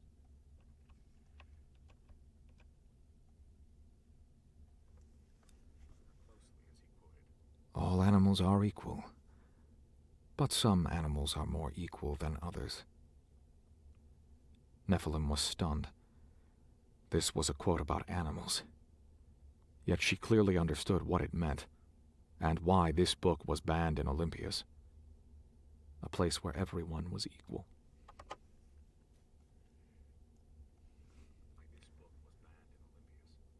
A place where everyone was equal, where all burdens of inequality of the past had been eradicated, race, religion, cultural identity. Yet with a closer look, some people were still more equal than others. Superior, even. She was unsure what Metatron wanted her to say, what he was thinking by quoting something like this. One wrong word could mean her end. Or was this what he really thought? She turned away from his gaze and studied the book closer instead. George Orwell, Animal Farm. She read the author's name and book title aloud. One of my favorites, Metatron said, and pointed at the second book from the same writer, with the cryptic title of 1984. This one is even better. He paused for a second, then quoted, "Who controls the past controls the future. Who controls the present controls the past." I think I understand why these books are banned, Nephilim said slowly. Do you? I might let you read them sometime then. Only inside these walls, of course. You will understand I can't lend them to you. Since they aren't being printed anymore, I might never find another copy if they were lost. Of course. Metatron looked her in the eye. I have one more quote for you. One I would like you to remember. Metatron looked her in the eye. I have one more quote for you. One you might want to remember. If you want to hide a secret, you must also hide it from yourself. He stepped closer and took her face in his hands, stroking it gently. I hope you enjoyed dinner, my sweet, intelligent Nephilim, he said softly. Because now it's time for me to enjoy dessert. I'm sure you know that. He came even closer, and for a moment it seemed he would kiss her. Suddenly he grabbed her by the shoulders and smashed her against the wall between two bookshelves with such speed and force that the shelves shook, and the wall suffered deep marks from the impact of Nephilim's titanium bones. Before she could react, he was on her, pressing her against the wall. Nephilim hardly believed what was happening here. She was strong and fast, superior to any human and most other angels, but he was much stronger and faster. Whatever augmentations Metatron was wearing, they were much better than anything she had. She wouldn't stand a chance against him. He saw that she understood the situation, and grinned while he stroked her face again, tenderly. That's right. Don't move and do exactly as I tell you. I want to see how devoted you really are. She nodded. I'm all yours? Of course you are. His fingers stroked over her face gently. Then his blade slid out of his right wrist. While pressing her against the wall with his other hand, he moved the sword toward her chest. With one sharp, precise movement, he cut through her dress and underwear from her neck down to her crotch, exposing her completely. The blade left a long red mark on her skin all the way down. He knew exactly what he was doing, cutting her just enough to make it slightly bleed, yet without causing any serious damage to her biological flesh. After the first surprise due to his roughness and the sharp pain, Nephilim decided to keep her cool and go through with it, whatever he might want. She was certain he wouldn't really hurt her. That would be a waste of resources, and he hated that more than anything. It was just sex, nothing more. Now, I want you to keep your pretty eyes wide open and look at me, he said, stroking her with his blade. I will link into your eyes and watch through them when I'm fucking you. And I will fuck you many times. As you said yourself, we have a lot of stamina. He let his hand wander over her naked body, but not cutting her this time, slowly sliding the blade back into his wrist. Then he started opening his pants while he pressed his other hand against her neck. You can't possibly imagine how long I've been waiting for this. Suddenly the door opened, and Zephaniel rushed in. Metatron turned his head toward the intruder, his eyes narrowing. Zephaniel, I told you not to disturb me, he said with a threatening undertone. I'm so sorry for interrupting, but I'm afraid this can't wait, Zephaniel said. What is it? Metatron asked, irritated, still stroking Nephilim's body. You might want to proceed to the control room ASAP. You'll be needed there.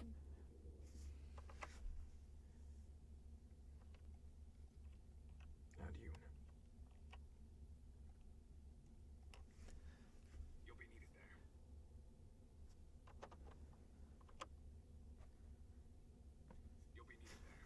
And I also believe you don't want to miss out on this one. And you, Nephilim, he said, letting his eyes inspect her in an... Damn it.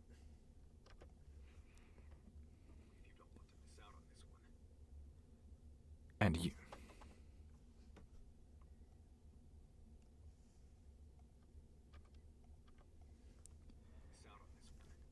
And you, Nephilim, he said, letting his eyes inspect her in an impudent way. Better get some new clothes and report to the HQ at once. We'll need you on the front line. Metatron let go of her and was suddenly the focused commander again. What did they find? They couldn't crack the hacker's data. He did too good of a job destroying it, Zephaniel answered. However, they were able to trace back to his last hacking endeavor. I'm afraid you won't like this. Less than an hour later, Nephilim was standing in one of the high-speed stealth aircraft the Angels used when traveling to missions at further distances. The atmosphere inside was tense, very different than the relaxed mood they had been in on the way to their last assignment.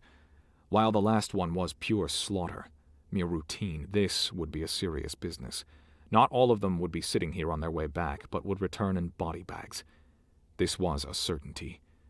Wind shook the aircraft. A storm was building up, and it would hit them shortly after arrival at the drop point.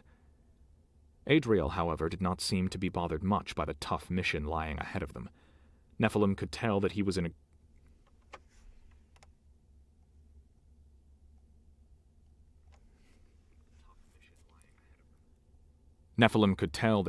good spirits as he sat next to her, grinning. He loved challenging assignments and enjoyed the danger. It made him feel alive, he once had explained to Nephilim after they had gotten drunk together. Usually Nephilim would share his excitement. She too enjoyed a challenge, and together they were unstoppable. But not today. Today she was unfocused, confused, and agitated. Adriel poked her with his elbow and whispered, "So I guess your booty call ended early?" "Shut up," she hissed without looking at him. She knew this was a very harsh reaction, and he did not deserve it, but there was no other way right now, no time to explain. Most likely Metatron was busy in the control room and wasn't paying attention to her. But she couldn't be certain. However, it wasn't in Adriel's nature to back down so easily. Was it that bad? I thought...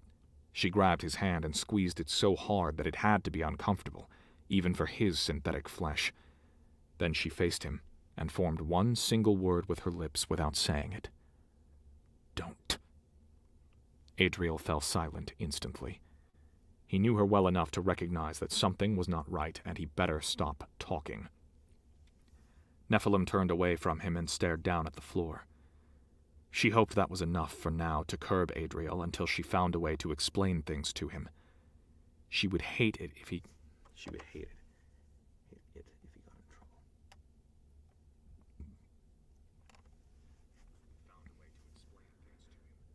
She would hate it if he got in trouble because of her. Obviously, she had to get used to the fact that Metatron was watching her, or through her way more frequently than she would have ever imagined. Her life wasn't hers anymore. She still couldn't wrap her mind around what had happened just an hour ago. It had been the most confusing, threatening, and overwhelming experience of her life, yet in some way also thrilling and intriguing. He was even more dangerous, ruthless, and cynical than she had ever suspected. On the other hand, he was also brilliant and sophisticated. He would quote long-forgotten books one moment, and assault her in the most sadistic and twisted way the next. He was unpredictable. Joining him, submitting to him, would be the closest imaginable thing to a pact with the devil. He meant it when he said he had great plans for her. She was sure about that.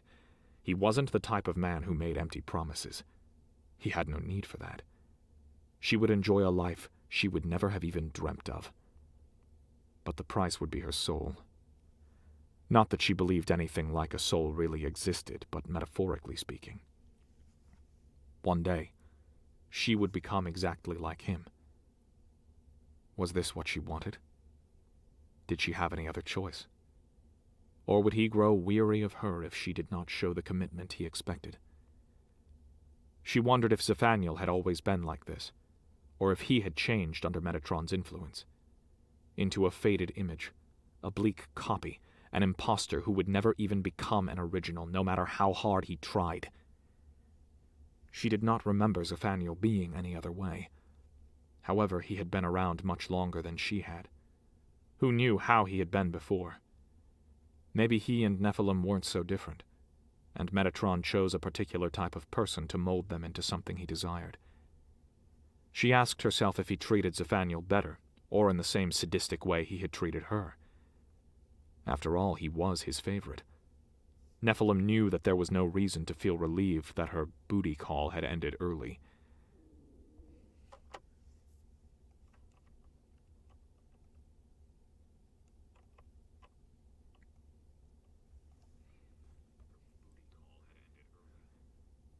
It had simply been postponed. She was still amazed at what incredible strength and speed Metatron had shown when he had assaulted her. She had always thought that every angel more or less had the same hardware implanted depending on their field of specialization. But she had been wrong. Some animals are more equal than others. Metatron's augmentations were so superior that he could have killed her within seconds, and she was positive that this was exactly what he wanted to demonstrate by assaulting her like that. To establish superiority, dominance, total control. What also had.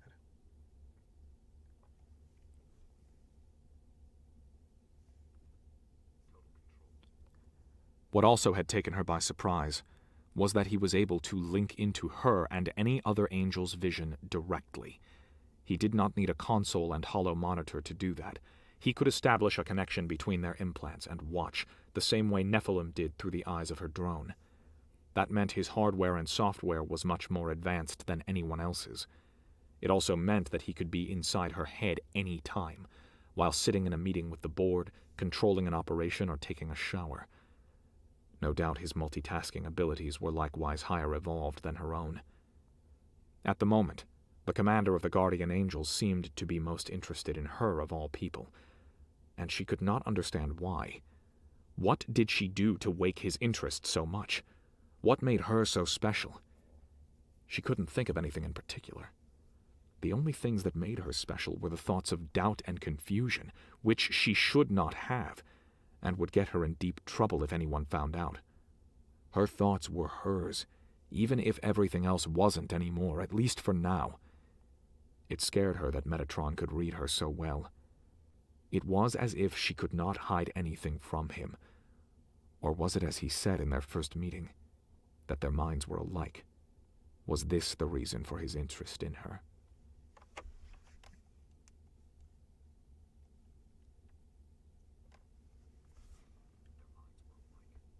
Was this the reason for his interest in her? Was he fascinated by old books because deep inside he had doubts himself? Or did he sneer reading them because he lived precisely what they were denouncing? If you want to hide a secret, you must also hide it from yourself, had been his advice for her. But how should she possibly do that? And what exactly did he mean by this? Whatever she did, she needed to get a grip on herself, and she needed to please him if she wanted to stay alive, at any cost. And if she did well, next time when such a mission took place, she wouldn't be just sitting there among the others, waiting for orders. She would give them. An exciting thought if she was honest with herself. For now, however, she needed to focus on the mission ahead, to survive the next few hours. Everything else could wait until a later time. Every angel knew that the easiest way to get killed in action was to have wandering, unfocused thoughts. Nephilim took a deep breath and pushed every disturbing thought from her mind. "Okay, people, listen up," an authoritative voice said. Nephilim lifted her head. Duma stood in the middle of...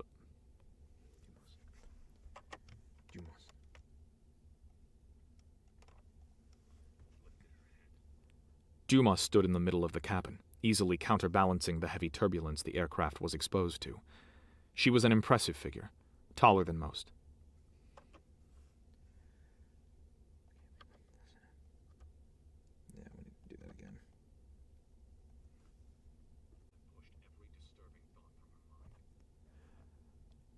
Okay, people, listen up, an authoritative voice said.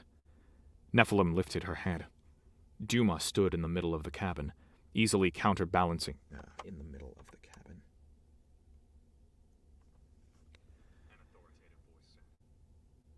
Nephilim lifted her head. Duma stood in the middle of the cabin, easily counterbalancing the heavy turbulence the aircraft was exposed to.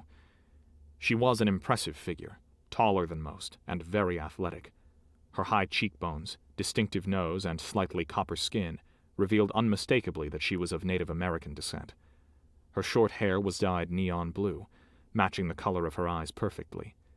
Duma was one of the Archangels, and the best when it came to field operations and close combat missions. 3 aircraft had been sent out, each containing an Angel squad of 30, and every unit was led by an Archangel, which was unusual.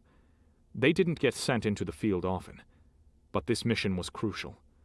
Metatron had deployed all of them except Zephaniel, who had stayed behind supporting him in the control room. Meanwhile, Metatron monitored and commanded the operation from afar, as always. Everyone knew what was at stake here. The target area is wide, but our intel indicates 3 possible regions where the enemy might strike, the weak points of the facility. A bomb placed in the right spot can cause a chain reaction that might destroy or severely damage the entire area. Duma projected a big hollow screen into the center of the cabin, where everyone could see it. It showed a plan of the target area. She pointed at 3 different locations, then enlarged one section. We're going to drop off at the northern point, defend it at any cost, and eliminate all hostiles if they show up near our perimeters. Clear? Are we talking about wasps or proms? Someone asked. We don't know that, Duma answered. Our techs were only able to reconstruct the hacker's last target, not who he got them for. And he acquired detailed plans of this facility. We can only speculate who we are going to encounter, and in my opinion, speculations are a waste of time. No matter who the enemy might be, we will destroy them. Any more questions? She looked around, her face stern and highly focused. No one said anything. Good. We proceed in standard formation for such deployments. Stick to your partners and have your drones ready. I've made a wager with the other Archangels that my team will have the least casualties, so don't disappoint me.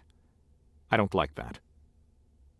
Her smile was colder than a winterly wind gust. Drop-off is in 2 minutes and 30 seconds. We lost contact with the AI running the facility about 20 minutes ago, but scans show that it's still standing and functional. That means we're not too late yet. We will stop them. It's what we do. What we were created for. Custodio et mortifico. Custodio et mortifico. Custodio et mortifico. Custodio et mortifico. Custodio et mortifico. They all repeated as one. I'm gonna just have them do that as one thing.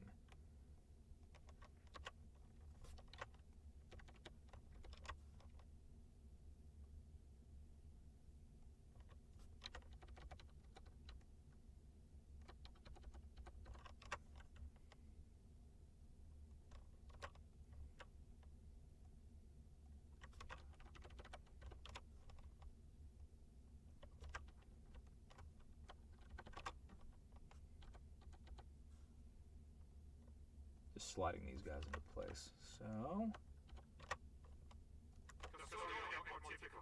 something like that, yeah. Gotta line that up just right though.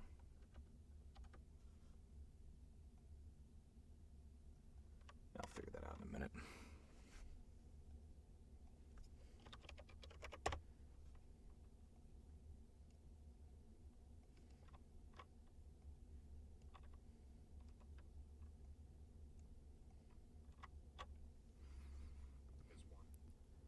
Nephilim dearly hoped that they weren't too late. Duma was right. For now, who had acquired the information was a secondary concern. No doubt they would give them a deadly and challenging battle. The only thing that mattered was to stop them. What the hacker had stolen was so explosive that even Metatron lost his cool for a moment after Zephaniel had briefed him.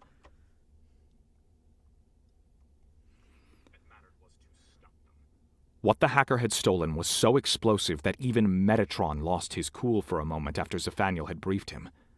The blueprints for Olympias' biggest algae culture facility. At first glance, this did not seem like horrible news. After all, they could have stolen higher classified data, such as the city's defense plans or the command codes for the robot army.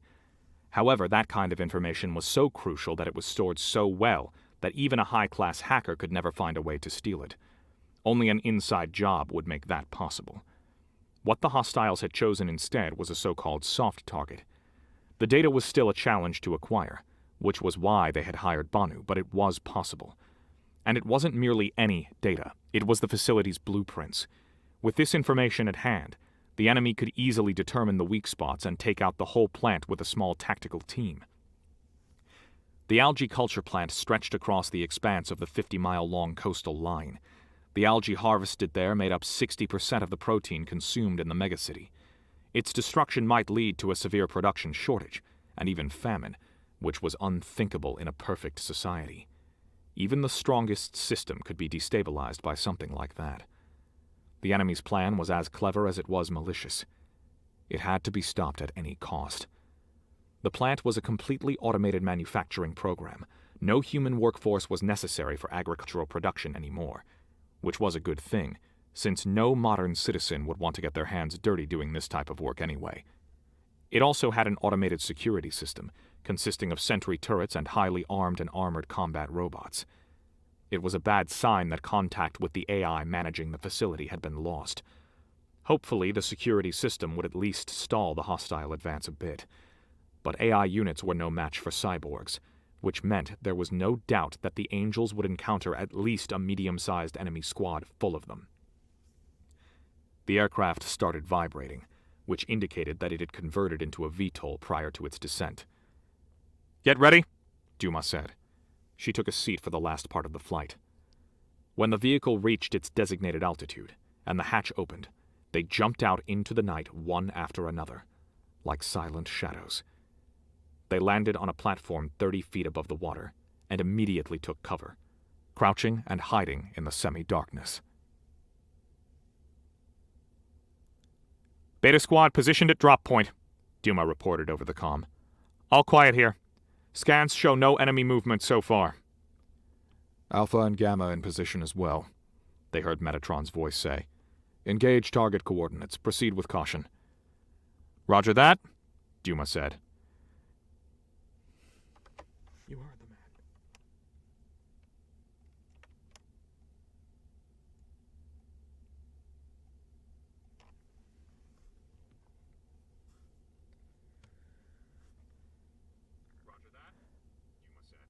"You heard the man, people. Proceed with extreme caution. We're on our own. The next squad is 20 clicks away and we don't know what happened to the sentries. Hostiles are here somewhere. I can smell it. Now move!" They spread out in formations of 6 in various directions so that they could come at the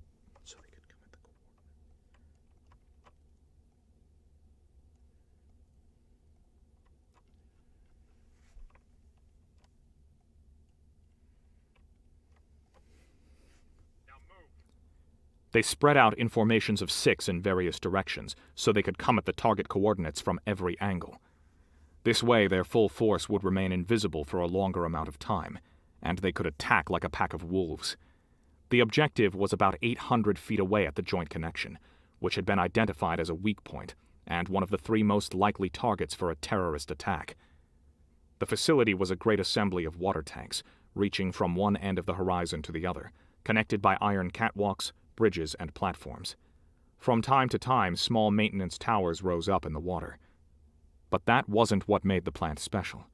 The northern part had been built over the remains of a former port town that had flooded when the shape of the coastal lines changed. It was 300 miles away from Old Town Olympias, and only 90 miles from the megacity's suburbs.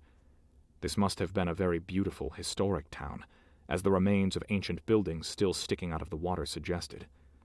Right now, however, in the darkness of the night, with a storm moving in and an enemy force lurking somewhere, an ominous foreboding hung in the air. This was particularly true since the plant wasn't all wrapped in blackness. The main power had been cut off, and the lights weren't working, but there was sufficient illumination from the fluorescent algae in the tanks that even human eyes could have seen enough to move about unhindered. Not all, but some types created a luminosity consisting of green and blue shades, giving the atmosphere a surreal ambiance. It appeared as if the angels were sneaking through an underwater world as the strange colors slightly reflected off their black suits, which would have otherwise been invisible in the dark.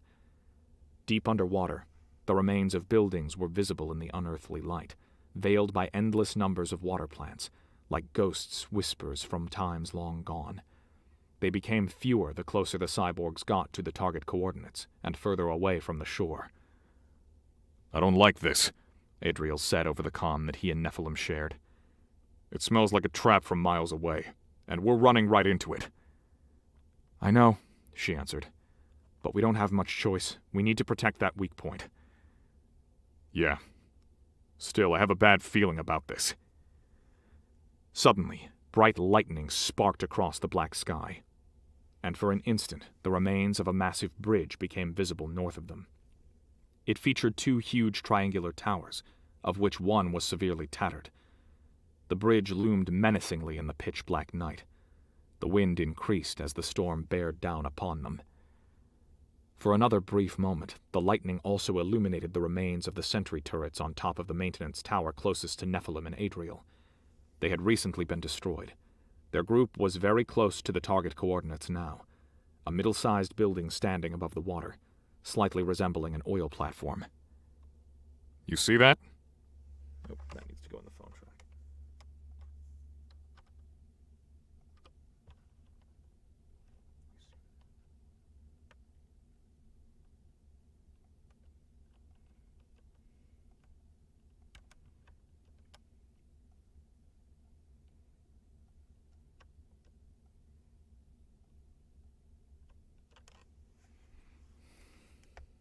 Their group was very close to the target coordinates now, a middle-sized building standing above the water, slightly resembling an oil platform. You see that? Adriel asked. Instead of answering him, Nephilim switched to the channel the whole squad used. Discovered neutralized turrets, assuming hostiles within close proximity, she said. We've got blown-up security bots dumped into the pools here, someone else reported. Copy that. Damn it. Copy that. Yuma.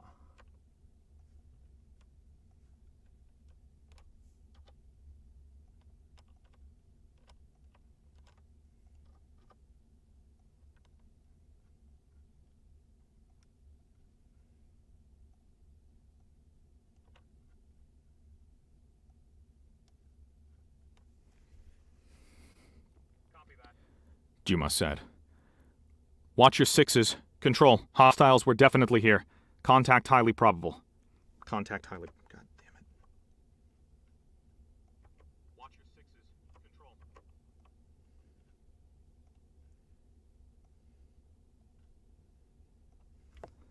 Definitely here. Contact highly probable. No, damn you. Contact highly probable. Highly probable. Jesus. Contact highly probable. Any reports from Alpha and Gamma? Alpha and Gamma report everything quiet so far. I'll let them check the pools, Metatron said. Then hell broke loose around them. Out of nowhere, two figures appeared right behind the two angels who formed the rear guard of Nephilim's group. They attacked with long blades, slightly shimmering in the bluish light. One of the angels was killed instantly. The stealthy attacker stabbed him in the back with his sword with such force that the blade pierced right through him, exiting through the left side of his chest. This would have been a grave injury, but not necessarily the end. But the hostile finished him off, leaving no chance to live. With incredible speed and deadly elegance, he pulled his sword out and decapitated the trembling body. The second angel of the rearguard had better reflexes than his unfortunate comrade, and dodged the blade of his attacker at the very last moment, rolling away. Nephilim, Adriel, and the two others of their team jumped to cover, drawing their guns. "We're under attack!" they heard over the comm from another team. "Wasps!" They weren't the only ones who had been struck. Screams and shots could now be heard everywhere, muzzle flares flickering through the dark. A fierce battle had begun around the target structure. Nephilim's sensors showed movement from her left. She turned her head and saw shadows running down the walls of the building, vertically. These bastards must have developed some kind of single-unit stealth system. What the fucking hell? Adriel swore. 9 o'clock, multiple hostiles, Nephilim warned him.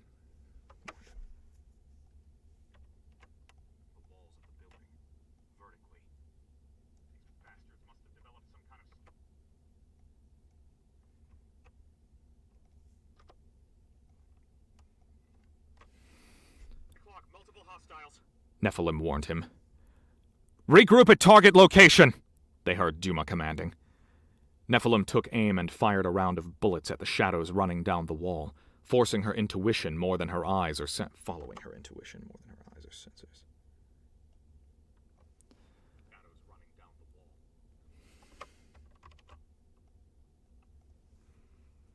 Shadows running down the wall. Following her intuition more than her eyes or sensors. The muffled scream indicated that she had hit at least one of them. A figure appeared dangling on an elastic rope, their cloaking device destroyed, and a smoking, bloody wound in their lower chest. Nephilim took aim again and finished the hostile off with a precise headshot. Meanwhile, Adriel attacked the 2 wasps who had assassinated their rear guards. One of his bullets hit one of them in the shoulder. Then both disappeared again. Son of a bitch! He shouted. The other 3 figures running down the building took shape, reaching the ground. But they did not leave Nephilim and the others any time to shoot them. With the swift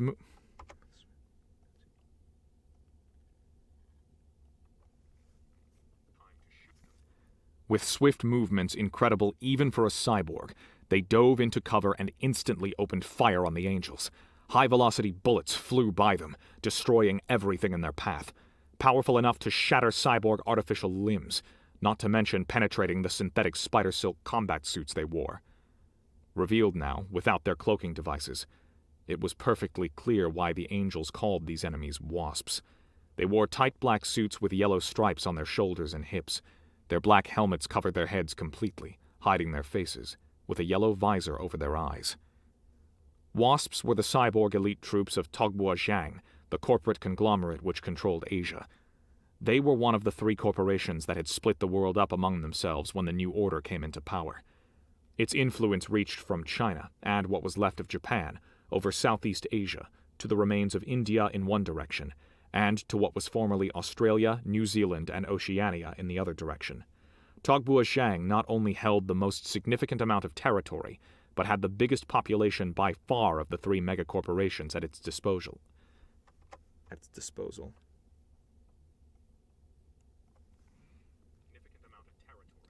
But had the biggest population by far of the 3 megacorporations at its disposal. And they always seemed to be one step ahead when it came to technical advancements. The corporation split its capital between Hong Kong and Bangkok, same as it had been in the pre-corporate era when it had been nothing more than Asia's biggest telecommunications company. Unlike Olympias, which was run by a board and administrated by CEOs based on classically Western company principles, Togbua Zhang had always been an empire run by one family, and still was. It was founded by a Thai-Chinese businessman, which was why the company has always been split.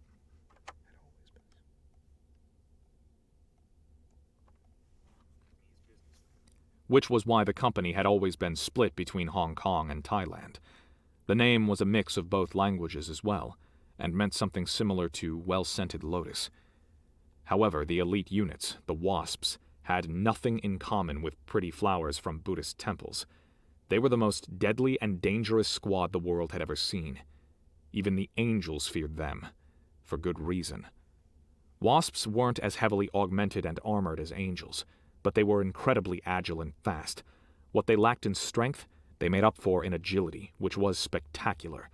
They preferred to attack from the shadows, and not only used highly evolved firearms, but also swords, which were an advanced high-tech version of the classical samurai sword. Swift as the original weapon, but sharp enough to cut through synthetic flesh and augmentations like butter. Their swords were the reason why Olympias' engineers had equipped angels with their integrated titanium double blades a few years back, after too many of them had been sliced into shreds.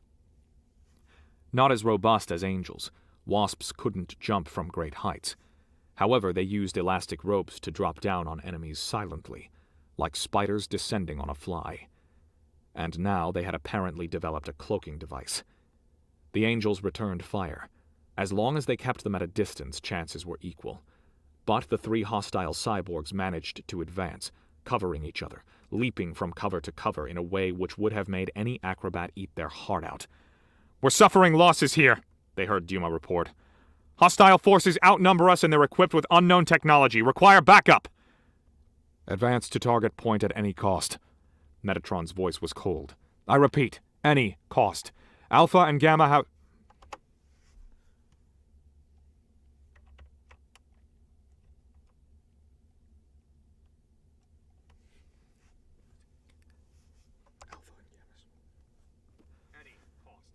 Alpha and Gamma squads have secured sites without resistance, but they have found heavy explosive devices. We have to assume there's a bomb at your position, too. I'm leaving dismantling specialists at their locations and sending the rest of Alpha and Gamma to your position. Alpha is inbound. T-minus 5 minutes. "Copy that," Duma said. "Don't let them stall you people. They're trying to keep us away from that bomb. We have to find it. Use the drones!" Adriel had already put his backpack down while Nephilim was covering him. Now his drone emerged, ready for combat. They were the only notable advantage the Angels had over the Wasps. While he, Nephilim, and the other 3 remaining members of their team continued firing at the opponents, his scorpion-like drone crept toward them silently. Then it jumped the closest hostile, directly onto his face, stabbing its razor-sharp claws into the visor, which was their weak spot. The Wasp screamed in agony as the claws pierced through his eyes into the brain. His comrade reacted instantly, drew his sword and cut Adriel's drone in 2, sparks flying in the darkness. But it was too late for his brother-in-arms, who sank lifeless to the ground. "Shit!" Adriel swore. Nephilim let her backpack down from her shoulders as well, ready to deploy her own drone. Just then, another massive lightning strike shot across the black sky. For less than a second, it revealed a dark shade creeping up toward Adriel's back. Nephilim reacted before even thinking. Expanding both her blades, she jumped behind him, just in the nick of time to counter a deadly blow of the assassin's sword to Adriel's neck. This time, the lightning was followed by thunder so intense that it made the metal of the bridge they were standing on vibrate. The Wasp staggered for an instant due to the force of Nephilim's counter, then attacked her with his sword at a frightening speed. Nephilim held against him, parrying the devastating blows of the sword with her blades, her inhuman strength against his agility. Adriel turned around and saw what was happening, but before he could help her, he was attacked by the other assassin, who jumped him out of nowhere from the other side. Adriel dodged, then tried to shoot the attacker, which wasn't easy, as he kept jumping and pivoting, trying to stab him with his sword. The other 3 Angels continued their standoff with the remaining 2 Wasps, who had descended from the building. Nephilim's opponent attempted to jab her in the side, but she managed to spin sideways just in time, and the deadly blade cut the air only inches behind her back. She lunged out and elbowed the Wasp in the chest with all her might. The shorter and more delicate fighter was thrown back several feet and fell to the ground, yet jumped back into a crouching position in the blink of an eye. Nephilim aimed her guns at the enemy, but had to jump in the air as the Wasp tried to cut off her feet. With a somersault, the assassin jumped up as well, trying to cut Nephilim in midair. She parried with her blades, then rushed into the opponent, hoping to destabilize and finally finish him off. Instead, they both crashed into the railing, losing balance and falling into the water below. For a moment, Nephilim became disoriented in the water. Cyborgs, at least Angels, weren't designed for swimming. It was one of their few weak points. Their titanium limb bones were heavy and made them sink quickly. It took them a lot of effort to dive up or stay afloat. On the other side, they were able to hold their breath 3 times as long as the best human swimmers, since their bodies didn't need as much oxygen as humans. Nephilim looked around and slowly started swimming up. Her enemy was nowhere to be seen, but she knew the Wasp had to be somewhere close. She was surrounded by algae and various water plants which wrapped around her limbs, making movement more difficult than it already was.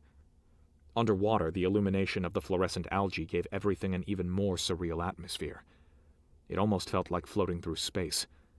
Suddenly, she was grabbed by the leg and violently yanked downwards. The Wasp was right below her, sword in hand. He moved much more swiftly underwater than her. The assassin did not waste any time attacking with his blade. Nephilim dodged, but was too slow, The sharp edge streaked her side, cutting right through her combat suit, as if it were nothing but ordinary fabric, and into the flesh below. She felt a piercing pain, which she ignored. A gush of blood exited the wound and tinted the water red around her, contrasting eerily against the fluorescent plants. She looked around. The wasp was now in front of her, floating in the water elegantly like a dancer. Nephilim couldn't see her enemy's face, but she knew that he was looking her in the eye, preparing to give her the final blow.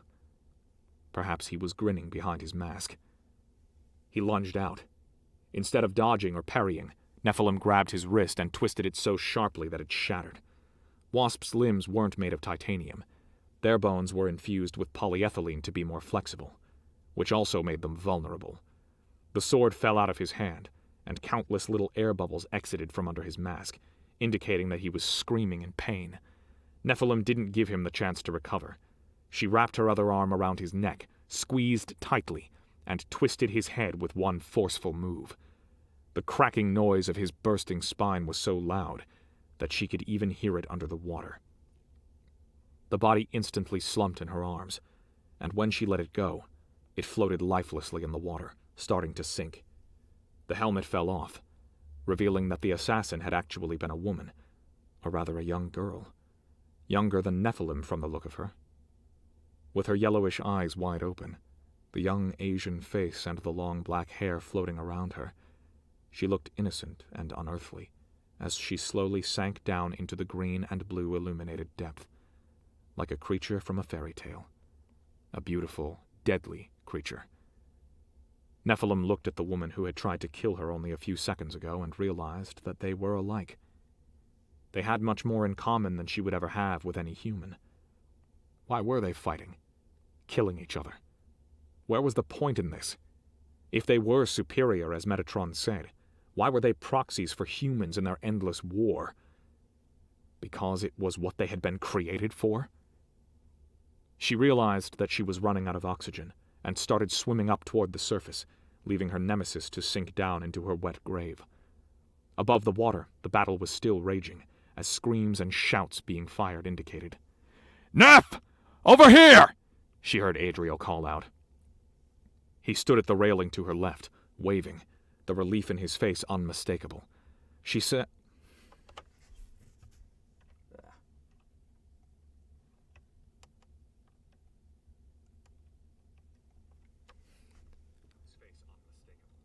She swam toward his outstretched arm, and he pulled her out of the water as if she weighed less than a sack of feathers. The wasp had been battling with... The wasp he had been battling with. The wasp he had been battling with was lying on the ground, riddled with bullets. Their team members had finally managed to take out the other two attackers as well. "Hell! You scared the shit out of me, Neph," Adriel said. "When I saw the blood in the water, I feared the worst. Are you okay?" He pointed to her side, which was still bleeding. "Just a scratch," she said. It hurt, but she could clearly feel it was just a flesh wound. He hit her shoulder warmly, smiling. "Thanks for saving my ass." "My pleasure." Adriel pointed at the oil rig-like building. "We're not done yet, though. They backed up but still hold the target position. Alpha is inbound in T-minus 3 minutes. "I guess it's time to get up there, then," Nephilim said, commanding her drone toward her. "Kushiel, join me. We'll attack them from above." Kushiel was part of their team, and also had a flying drone, similar to Nephilim's. He nodded and unpacked it. "Duma, while Kushiel and I try to get in from the air, it would help if you could launch an assault outside to distract them," Nephilim said over the comm. "Negative," Duma answered, irritated. "Join the others on the north side. Positive," Metatron overruled. "Do it, Nephilim. Duma, create a distraction." "Copy that," Duma said, and she didn't sound pleased. "Alpha inbound in T-minus 2 minutes, Metatron added. "Gamma in T-minus 5 minutes. Move!" Nephilim grabbed the handles of her drone, ready to be pulled up in the air, but Adriel held her back. "Be careful up there. Our scans are blurry. We can't say for sure how many there are. Don't let them blow your pretty head off." He quoted almost exactly what she had told him on the rooftop just 12 hours ago. She grinned. "Are you flirting with me?" He rolled his eyes. Just go already. We'll create a diversion they've never seen before. Using her drone, Nephilim flew up high in the air, keeping a distance and higher altitude than the target structure. Kushiel followed right behind her. He was still very young, and had only become a full member of the Angels 18 months ago, after finishing his final training and augmentations. Technically, he was still a rookie, though a promising one. He was good with air assaults, his specialization, and he followed Nephilim's lead blindly. Adriel was right, of course. This was a maneuver of high risk since they couldn't possibly know what was awaiting them inside. Maybe she was flying to certain death. It would have been better to have someone more experienced at her side for such a stunt than a rookie, but this was how things were now, and she had to make the best of it. The wound on her side burned, and she tried to ignore the pain. However, the high-tech fabric of her suit had already almost completely dried after her involuntary swim. "In position," she said over the comm. "Copy that." Duma was all professional again. "All units, assault target coordinates, now!" "This is Alpha Squad," Uriel, another Archangel and squad leader, interjected. "Preparing drop-off directly at target location roof in 1 minute, 30 seconds. Hang in there!" Nephilim waited a few seconds to give the others time to start their attack. Then she fell into a steep, high-speed descent toward the building. She let go of her drone right before reaching the building, and crashed through the glass of one of the huge windows on the main floor, drawing her guns. 2 wasps were inside, and she shot both in their heads before they could even turn toward her. She rolled off and took cover, while Kushiel followed behind her through the window. The spacious room was some kind of control center used by human engineers, who were still occasionally needed to maintain the otherwise automated plant. A fierce fight was raging on the lower levels, and Nephilim heard movement on the roof above. Shots were fired. Nephilim quickly moved her drone out of range so it wouldn't get shot down. She shouldn't need it inside here anyway. Unfortunately, Kushiel wasn't fast enough. His drone was hit and exploded in mid-air. Nephilim waved her hand dismissively to show him that it was not such a big deal. Every angel lost a drone from time to time. "Nephilim!" Metatron's voice sounded unusually sharp. "We've dismantled the bombs at the other 2 locations, but they both had an integrated timer. You must find the bomb at your position, now!" Nephilim and Kushiel did as ordered, and both began to search and scan the room. It took only a moment until her sensors found a portable explosive device mounted at a control console. "Got it," Nephilim said. But when she moved closer and commenced a more in-depth scan, she froze. "I'm afraid we have a problem," she said, trying to sound as calm as possible. "We only have 45 seconds left until detonation." It was indeed a grave problem. She was no expert in this field.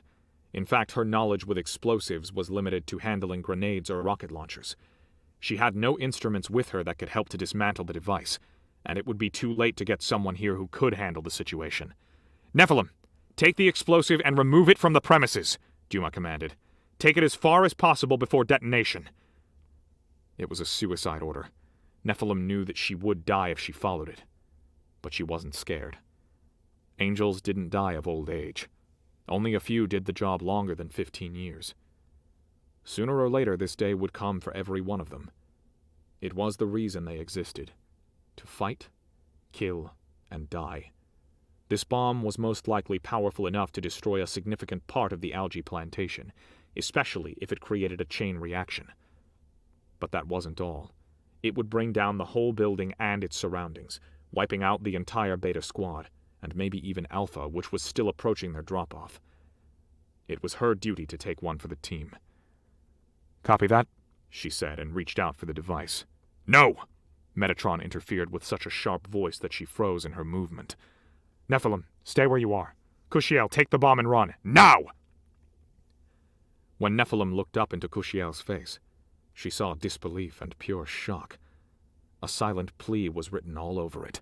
"Move!" Metatron's voice was threatening now. The rookie woke from his paralysis. He grabbed the bomb, of which the timer now showed only 15 seconds left, and ran. Nephilim watched as he jumped out of the window, landed 4 stories below, and rushed away as fast as he could. Out into the night, far from the weak point, the ongoing battle, and his brothers in arms. Sacrificing himself for them all. She too barely believed what had just occurred. Metatron had saved her life. He had jeopardized everything to do so, risking the loss of 2 squads and a facility which was crucial for Olympus, by wasting precious seconds and assigning something so crucial to an inexperienced boy. He was not only watching her, he was watching out for her. Seconds later, she saw a massive fireball, its flames reflected by the water pools around the explosion.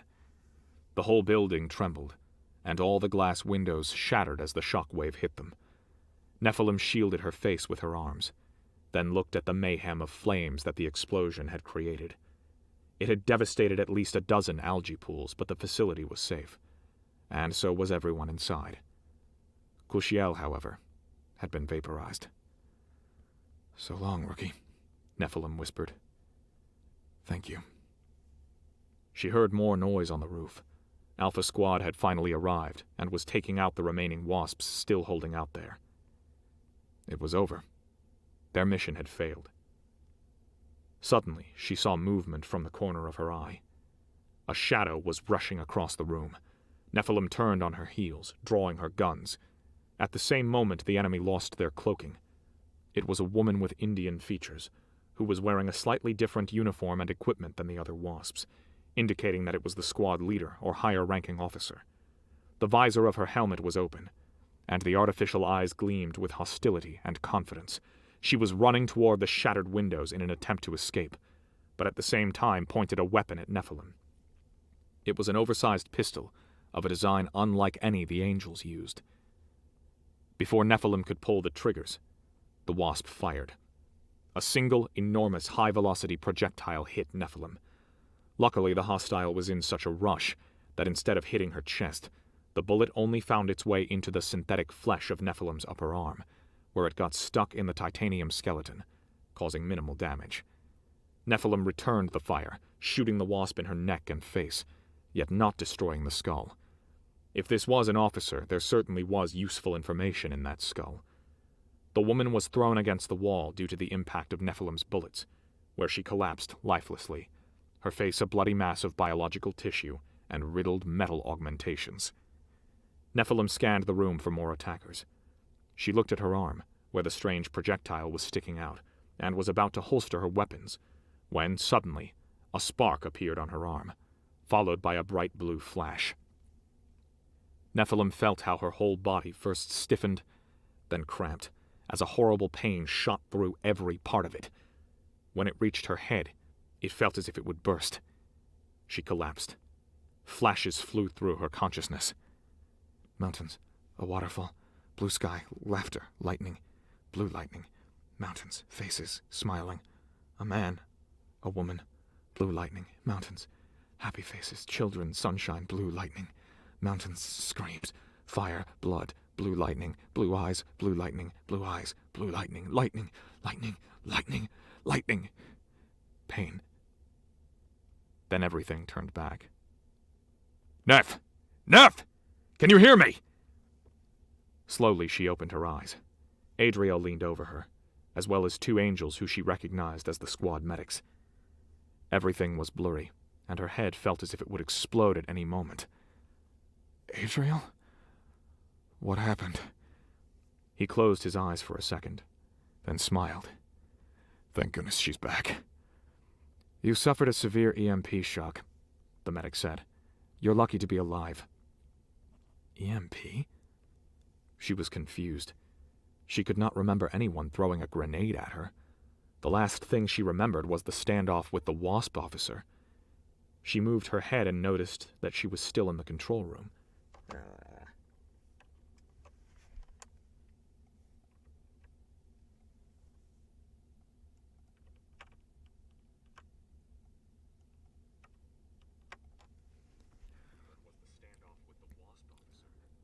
She moved her head and noticed that she was still in the control room, lying on the floor. Outside it was raining heavily. A strong wind gusted thick drops of water through the broken windows onto the floor. The storm had finally arrived. "How long have I been out?" "Almost 10 minutes. What?" She tried to sit up, but the medic held her down. "You better not move. We don't know if you suffered brain damage." "Don't worry. I'm sure you'll be fine," Adriel said. Briefly, it seemed as if he wanted to hold her hand, but then decided otherwise. Bad weeds grow tall. She smiled. Duma entered the room. She's still with us? Good. One less body bag, then. Get the stretcher and bring her to the VTOL. I want to wrap things up here quickly and get out. Forensics will handle the rest. Nephilim tried to relax as she waited for the medics to transport her off. She hoped that she did not suffer.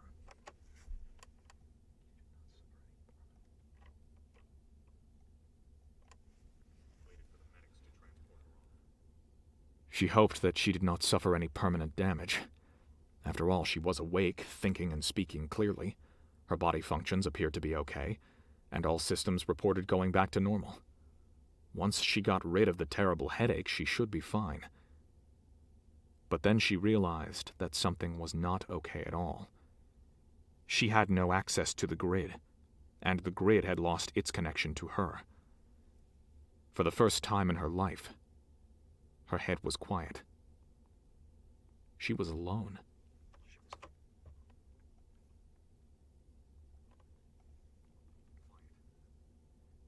She was alone.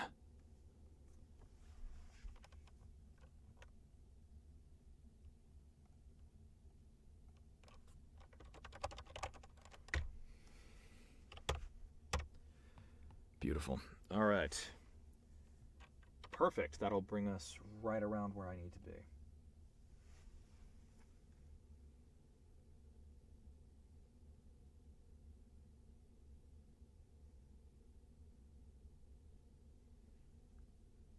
Hello, no intro tutorials.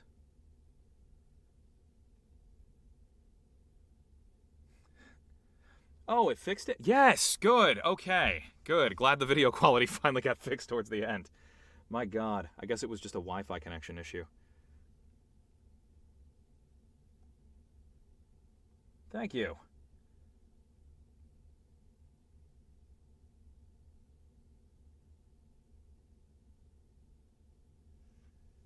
Northland SBT for life, best quality out right now.